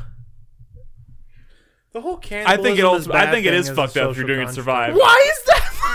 There are other species Why who is eat that their like- own. So you're saying it would be less fucked up? It would be less complicated. It would be more like morally pure for me to just go like, I'm not doing that. I'm gonna die. No, here. but you're missing my point. I'm not saying you shouldn't do it, but I'm saying it would have a prolonged. What I'm saying is you need to reevaluate your values, Nick. Because No, I think you need to reevaluate your This values. is not the if you're first okay time. eating human flesh. This is literally not the first time I've seen Carlos talk about eating a piece of himself. Guys, Multiple occasions he's guys, mentioned that. why the? This was a question about Santa. Why are we talking about cannibalism? That's because Santa's list. As long as guys, you're yeah. acting like I'm saying, hey, I just want to go like eat a person. No, No big I'm deal. saying- I'm saying, All right, let's why move on. is there like this moral absolutism Nolan, you have an answer? attached to eating? Because that's just the As way long it as is. they don't kick a homeless person. I think we've good. answered this question. All right. That was my answer. Thank you. God damn it, Wingless. Should I read this? Oh no, what is it? I think the person like dying in front of you is more traumatic than eating Yeah, a right. piece. Yeah. That's what I'm fucking saying. Yeah. Would you again, prefer- guys? I- Again, do it. Do it to survive. But it should. I think it should weigh on you that you ate a human being. Well. All right. I what else? I think the trauma of the situation would weigh on me more than the like taste of the flesh or anything. Like, It's not. Yet he's traumatized. We're that not I talking asked about the him to play flavor. We're World of literally Goo. just talking about like the fact. I Okay, guys, we're not talking about this anymore. Nolan, are you screening a just question don't- right now? don't get it. It's long. I have a question from Thorax and Twitch. From Twitch, do you want me to I mean, read that one first? If you want to ask Uranium Bullets from last week first, that might be good. Wait, what? Or was that from like 2 weeks ago? That was from last week, I think. Yeah, last week. It didn't get asked. Yeah, it did. I remember us talking about it. It did? Yeah, because I remember us specifically saying probably not going to happen because none of us have Xboxes. Oh, okay, cool. Oh my I mean, don't get me wrong. Like, I'm ready to read this. I'm just curious as to. I mean, whatever. I'll do it real quick. Real quick. So everyone, shut the fuck up so I can read it. Wingless. This may ruin some of your fuck you for the week in the section in the 4-player minute section of the video, but I want to do a quick rundown of all these stupid things that I've seen big game studios do in the last week. Esports support for Heroes of the Storm has ended due to the need for cutting costs and refocusing priorities because time must be tough over at Blizzard. I bet they're crying into their literal sacks of money with dollar bills on the side of them.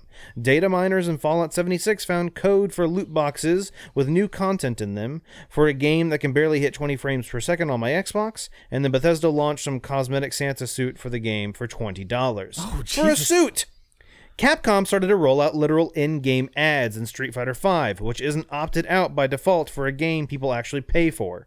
Battle Estate Games, makers of Escape from Tarkov, issued DMCA takedowns against a YouTuber who was saying their game wasn't secure in his own YouTube videos, abusing the copyright system, which resulted in the unlisting of almost 50 videos. Chris Davis knows about this one for sure. Division 2 early beta access can be secured now if you buy Mountain Dew energy drinks from Walmart for $20. What? What the hell? My question is this. Do big game companies care about their users anymore, or is everything just driven Anymore? by the No. bottom line? Do They never companies did. care about Bottom line. people? What was that- Answer is what no. was- What was the last beta? What beta for That's what? just Division capitalism, 2 baby. beta. Like, No, we're just seeing. I mean, you're following the industry closer than most people. Like, I think if you are, Don't get me if wrong. you become passionate about gaming, you start to notice these You were things more often. seeing all of the shit. There is definitely a lot more not shit that goes on. It just doesn't make the headlines that, hey, this company didn't fuck over their users, because it's harder to make a story about that. But yes, there are definitely a lot of companies out there who their first, I mean, I would say probably 95% of companies out there, their first and foremost like objective is to make money. So that's definitely going to be a big part of it. There are definitely fewer companies out there that are doing it for the love of it, and not to like kind of, hey, how many pennies can we pinch out of everyone? Definitely indie, smaller developers and stuff are definitely the ones that are doing it for the love. I mean, to an extent, that's why I've I don't want to say I've stopped supporting AAA games, but I definitely buy a whole lot less of them. And I when it comes to buying a big game, I'm like, I'm going to wait for that to go on a big sale. Whereas like an indie game on Steam, I have no problem just picking that up. Yeah. Because I'm like, I know that this person is not trying to fuck me over. This is someone who is passionate about their job. They love video games. They wanted to make this game that they care about to share with people. Those are the people I will definitely go out day one and buy their game at full price. And also, you're just kind of seeing the snowball effects of like over the past 20 years. You've seen how gaming as a industry has like snowballed into this like giant thing. It's way more mainstream now than it used to be. So suddenly you're starting to see companies suddenly getting in bed with other companies like Mountain Dew or Walmart and stuff. And it's all about making that. And that's just a byproduct of the industry just becoming bigger and bigger and bigger. I mean, it's like it's. I think like the largest section of the entertainment industry now is video games. Just shy of porn. By the economics of it. Yeah. Like the amount of investment that somebody has to put into making a AAA game versus like the amount of money they're pulling back in, what the margins between those two are. Like, here's the thing: people care about people. Companies don't care about people. Yeah. Okay. There can be people that work at companies that companies care about people, but they don't have. There are good companies and there are bad companies, but like I don't think the default expectation for any business selling any service to any consumer is that they give a shit about anything other than profit. Yeah. That's what's going to come first. That's why they exist, because if they didn't, they wouldn't be a company. So I mean, like I don't know. Like I get the frustration and I get the anger, but like you just can't like Blizzard's not your friend. Like Blizzard makes games that you love, and they weren't your friend before Activision bought them, and they're definitely not your friend now. Yeah. It's just I mean, gotta be able to separate it's really the two. disappointing, and it sucks when studios that seem to have like a sense of vision and artistic direction, like Blizzard, get acquired by a company that is like really just trying to very shallowly exploit them to make money, like Activision is. That really sucks, but like that is an inevitability. It's not even like it's not even like an outlier. It's like if anything gets popular enough, Disney's gonna buy them, and then it's gonna be a Disney product, Yeah. And that doesn't mean that they still can't do what they're good at. They can't still make art that is important for reasons beyond economics. You bring up Disney too. Like think about it. Like Disney, which is just kind of like is like this cultural juggernaut. Cultural it's like a cultural symbol for like you would think like goodness and like happiness and stuff, but like those people don't fucking care about you. Disney as a company doesn't care about you. They make products that make you think that they care about you, I suppose, but like they don't. But that's just it. Like Disney is such a huge part of our culture because capitalism is such a huge part of our culture. So it makes sense that like a major cultural institution would in fact be a like company selling product to people. Of course, that's all it is. And you can't when you talk about like positive emotional impact that some of this stuff has in people's lives, you can't just discount that. You can't discount like the art of some of the product being made. You can't discount like the larger cultural relevance of it, but there is always like an underlying issue of economics. Like it exists because it's profitable to some extent. So the thing is, the stuff that gets produced is not always the bad thing. Yes, someone making a movie is a good thing, but the parent company, the higher up you go, yes, there's going to be more of the evil shit. The thing is, there is no, and I could be completely wrong, this is just me assuming that this is how the world works. There are no companies out there that are tens of billion dollar companies that are the great guys. Because it's hard to be a good guy and get up there. It's hard to be the good guy and not, you kind of have to fuck over people and make shitty deals and do, it's also one of those things where it's not just, hey, let me sell this product. It's, hey, let me take a product that people have associated with being good and I'm going to buy and I it, mean, this and I'm going is- to continue to sell that. It's one of those things with This like, is like a What? huge Conversation. discussion. No, I like understand. a huge. but like for me, it's like, like- it's stuff like, oh, you look at something like, oh, Honest Tea.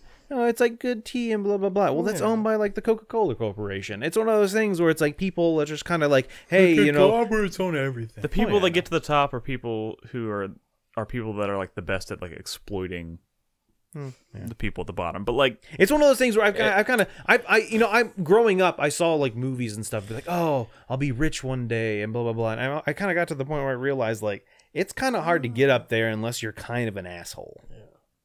in most cases, Not CD Project Red though. They're perfect. They're perfect. Hold me back. Yeah, right. we have one more question tonight. Was that the last Patreon? That was the question? last Patreon one. Yeah, we have The the moral of thorax the one. story and- is that capitalism's evil. Yes. Last question tonight comes from Thorax. He's a supporter on Twitch. Reminder, if you are a supporter on Twitch, you don't support us on Patreon, but you still want to ask us questions, you can do so in the supporters channel on our Discord at discord.gg/4player. Thorax says, question for the show, Brad, What? Sakurai approaches you, bows down, and apologizes for any suffering he may have caused As you, he should. and offers one playable character, one assist trophy, and one song of your choosing for Smash. What are your answers? I know this is putting you on the spot. So this is like a dream pick? Yes. You are given complete creative control over one character, one assist, and one song of your choosing. I can't handle this. I can't do this. I can't handle it. I can't handle this. You can't ask me any character in the world. I mean, I've been saying Advance Wars because that's a Nintendo owned property. But I mean, I want it really badly, but now you're giving me the dream of anyone? Haiti. Did you do the Andy Spirit fight? No, not yet. I did. mean, It's pretty cool. It's Pretty good. It's I think he is Dr. Mario, and then there's like 3 red snakes that are like his soldiers that he's.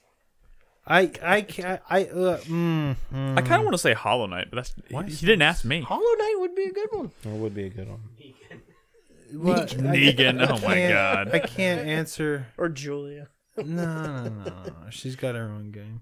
I mean, you know, I'd probably maybe do some like Final Fantasy Tactics stuff, right? Because I love the music and I love the characters and I love that world, and you know, some good Matsuno representation would be nice. But you know, who do you do? You know, I like the lead. I like Agrius. You know, who do you do? Who do you do? But you know, the easy answer is, and the obvious answer is, of course, Advance Wars has earned its way in. So do Andy. You know, with the assist trophy of Sammy. Really, I'd probably prefer Sammy as playable because you know, and her assist Dude, trophy. I would want to see like, you know, they have multiple characters that are multiple like kind of people or whatever. I'd want to see like the elite beat agent guys. Oh fuck Yeah. yeah, dude! That'd Or be like all fucking 3 cool. of them as Yeah. Or one like character. the Wonderful 101 as actually That's what I was thinking. 101 like miniature little characters, but all their Or- attacks are like They form the Yeah, you know, the exactly. fist Well, I was and the gonna say just sword have and- like the 6 main Wonderful 101s like as a yeah, singular you character. could do that. And then too. all their attacks are just like the different weapons. That would be dope. And I see a few people in chat mentioning Amaterasu from Okami. That'd be pretty cool. Yeah, but see, the thing about Amaterasu and Beautiful Joe, and well, whatever. I saw there was a whole topic about that. Is he was in or she was in Marvel vs. Capcom 3. Oh, Really gotcha. cool version of her as well. Gotcha. All right. Thank you guys very much for your questions. Of course, if you want to ask us questions for next week's show, all you got to do is, 1, be a supporter of us on Patreon or Twitch. If you're a supporter on Patreon, you can leave us a question at patreon.com/4player when we post the questions thread. And, of course, if you're a supporter on Twitch, you can jump into the supporters channel in Discord and leave your question there. With that said, it's time for the 4-player minute. Brad. In place of a hype, shame, sweat, and fuck, and thank you. I'm just gonna briefly talk about a revelation that I've had about. I've been kind of struggling with these last couple of Hitman games, which I really love. I really do love them, and I love that this new one is a complete package. What I've realized is the one thing that seems so off, that if IO Interactive were to figure out, I think Hitman would blow up and be this crazy thing that it deserves. Hitman 2, I don't think sold all that well. they have all the stuff surrounding these levels, which everyone admits that the level design is perfect, right? But everything surrounding them is like replay them so you can unlock weapons and unlock outfits and unlock different places to start the stage. And you have these elusive targets that you have one chance to kill and these escalations and everything. But the core problem to every Hitman level is that every time you go in, even when they have special events, the gears are turning for that one original mission. The targets are still roaming around the map. All the guards are still in the same place. All the AI is doing their same routines, no matter what fun, crazy shit they put in those levels.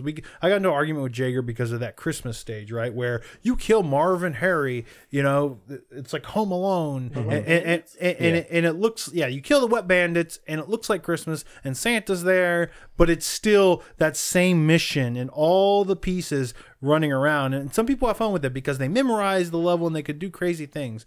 But if I were to figure out how to from the ground up build Hitman to where every time you went into a stage, like the main, like I guess fundamental aspects of any Hitman level is not just the level design, but it's all the pieces moving around, to rearrange those pieces, rearrange where the guards are, rearrange AI pathing, rearrange just, you know, where the target can be in any given level. All of a sudden everything clicks.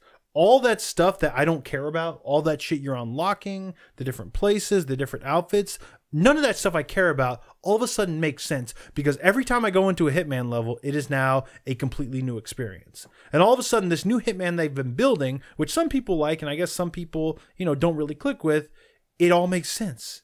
It's brilliant. They've created something brilliant. They can't do it with their current version of the game. Those gears don't move. But if they rethought Hitman and from the ground up built it to where those pieces could be moved around, that would be the genius next level for Hitman. That would, I think, bring it back, make it mainstream, make it popular. I think you'd have, you know, fucking Ninja playing that shit. Yeah. Because you could play it forever. And you can't do that now. And I just kind of want to soapbox about Hitman because I feel like that's been inside me and I really haven't put my finger on it for these last two Hitman games. And I realize now that all these improvements they've been making, the one thing they've not been able to change is you know, that aspect, the AI, like where the people are. If they could just figure that out, one day it would happen. I'd still be playing this game. Like I'd be playing it every day of my fucking life. Well, maybe Hitman 3 will be kind of like a roguelike, but you'd have to build it different because the core of Hitman is so good. If they could do that right, it would be incredible. All right. Nolan? So, yeah, that's everything for that's Cool. Thank you, fuck you. My 4-player minute starts now. My hype is for Crosscode.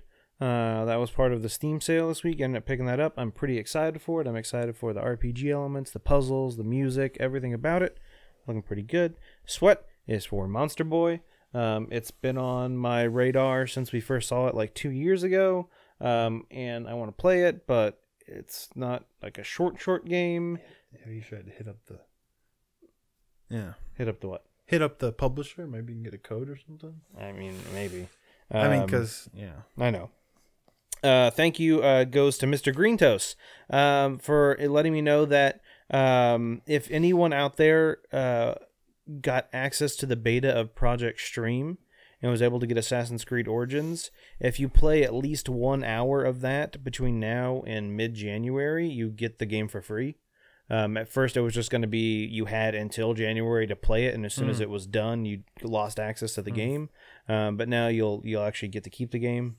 So I'm definitely going to do that. So I don't know when I'm going to play Origins, but Origins or Odyssey. Sorry, Odyssey. I didn't mean Origins. I'm sorry, I meant Odyssey. Either way, that'd be a good deal. Yeah. And then my fuck you goes to Red Dead Redemption 2. You know what you did. Fuck you. You're going to have to talk to me about this one. I don't know what you're talking about. Later, off the show. Yep. All right, my hype for this week is for Wander Song. because delightful. I'm glad you're playing that. This looks so delightful. I didn't expect that, and you surprised me. My thank you for this week goes to you guys for the Switch console again, because it has definitely made this last week for me. Oh shit! My thank you goes to Chris Davis. Actually, sorry. My I was talking other about him. hype goes. My other hype goes to well, it's gonna go for like Gris and everything else I have on the Switch that I need to play, like Mario and Rabbids Kingdom Battle. That's a good game. Yeah, Really good game. Fucking into it, and like trying to resist the urge to just buy fucking Breath of the Wild again. Ah. Dude, I told you you can have mine. I have 2 copies on the Switch. Or you can give me like $10. That's a good deal. Okay, do that deal, but don't do it now, because if you start playing Breath of the Wild now, you ruin everything. Yeah, I didn't want to give it to you just because I don't want you to play it now. There's too much other shit you need to be playing, Crispy. Okay, we'll talk about this. And my other thank you for the week goes to Chris Davis for this lovely Dungeons and Dragons thank you again, Art Chris and Davis. Arcana, a visual history, which is quite beefy and filled with lots of words and pictures, all about Dungeons and Dragons, which I love. So thank you, Chris. Nice find. Chris Davis on top of shit. Wait, is it my turn now? Yes. Oh shit. Oh yeah, right. Sorry, I'm not used to the order. I like to thank Chris Davis for the I always go last. lovely Monster Hunter illustrations book that he got for me. Chris Davis, are you ready? Yes. Go for it. My hype this week is for January, because holy shit, everything in the world is coming out. And do you realize we are, as of today, we are 33 days out from Resident Evil 2? I still got 2 games to finish. Like, you better hurry the fuck up. 3 technically, but I'm not gonna finish 3. So I'm saying I want to finish at least 2. Nolan and I are gonna do Resident Evil 5 in early January. Sorry, Man, I can't wait, and I don't have to wait because it's next month. It's literally next month. It's weeks away. Yep. My sweat, it goes to the Game of the Year content, because I still haven't installed God of War, which I borrowed from Nolan last week, and I need to get working on that if I'm going to find out. Wait, you that said you haven't started or haven't finished? haven't even installed it. Oh, okay. So I need to. I need to get on that, but I have got the next week and a half off, so Nice. I've got That's time a to play. perfect time to play a game like God of War, which is excellent. Exactly. My thank you this week goes to Skills in Chat. She was very kind enough. She gifted me a copy on Steam of a game called World of Goo, something like that. Hey. I don't know. I might go Hey, that redeem game's it and pretty install good. it. You should play It's it. pretty good. It's pretty good. Okay. I hear it's the unicorn of video I'm games. enjoying it. It'll transform your life. Okay. Well, It's transcendent. I'll check it out based on your reference, Crispy. It sounds pretty good. Sorry. It's just a And- joke, and, huh? It's. Hey, And I got it too. My fuck you this week goes to that asshole kid that you may have heard of in the news locally. Nope. I graduated from Bowie High School, and I found out that some kid broke into the school last week and did it between $150,000 and $200,000 worth of damage to the school. Jeez. Yeah, no just good. so he could get out of having to do finals. Oh well. Wait, that was his motivation. Supposedly that was his motivation, from what I understand. And it sounds but like since he's a minor, you can't identify him legally, and you can't release a statement about him. So, fuck Kid's a that dick. guy. He fucked Kids- up a school, and you're He busted up like a couple dozen windows. dude's a and did some, fucking hero. Hey, good for him. No, fuck him. Fuck the man. school. Fight the man. Fuck the man. Fuck the school. So, yeah, fuck that guy. All right. Yeah, And that's you know my- what? He did it for everybody. Got out of finals. Yeah. No, he didn't. That Something tells me. that is For a while. fucking. They just had to legendary. extend it. They closed the school for 2 days and extended finals into They this added week. more finals. So they made Now you have to finals take longer. the finals twice. You have to take finals for classes you didn't even take. People have less Christmas vacation because of this kid. All the finals are in Spanish. So fuck this guy. All right. Well, thank you, Chris You're Davis. a narc. You're a goddamn You're a narc. narc. What a fucking narc. All right, my 4-player minute starts now. I'm gonna do 2 hypes, but my first hype this week is for actually the coming weekend and the weekend after. I forgot until earlier today that they're both, because we have Christmas followed by New Year's. I end up having 2 4-day weekends in a row. I have stuff that's going to be playing Must be probably nice. as many games as I'd like, but I'm excited to play more Obra Dinn. I'm excited to play more Ashen. I'm excited to try Dusk. And I'm sure I'll squeeze it. Monster Hunter? Into the Breach, Yeah. maybe? Well, no, I'm probably not going to play any more Into the Breach right now. I'm sorry, man. Something's got to go. That's the Something right now. That means Dunzo. Maybe, I don't know. Hey, you wanted me to play it and try it. I played it. Hey, I it's fine. tried it. Hey, you tried it. It's I not played for 3 everyone. hours of it. Not for everyone. I mean, don't get me wrong. I'm not We sitting can't here. all be good at every. I'm video not game. sitting here telling. I played the game for another 2 hours You're and I had right. a better It's time. kind of a smart people I played it. Oh, fuck you, fuck you. My fuck you week goes to Krispy. I played that game on easy, like you guys recommended, and I had a much better time. And I'm not saying I'm stopping the game right now because of I wasn't enjoying it. There's no denying the game is brilliantly designed, but like the gameplay loop's just not really my thing. I don't know. It's not really my jam. I'm sorry. Maybe I'll pick it up and play. God, fuck you guys. Fuck you for derailing Loop everything. implies you've gone around at least once. Yeah. Oh shit! That's not what I'm talking about. I'm just like the general progression and like, I don't fuck you guys. You're right. Nick, You're why aren't you playing 5 different video games this week? Yes. I am playing 5 different video games. playing Why aren't you 4. playing 8? Fuck you guys. Play more games, Nick.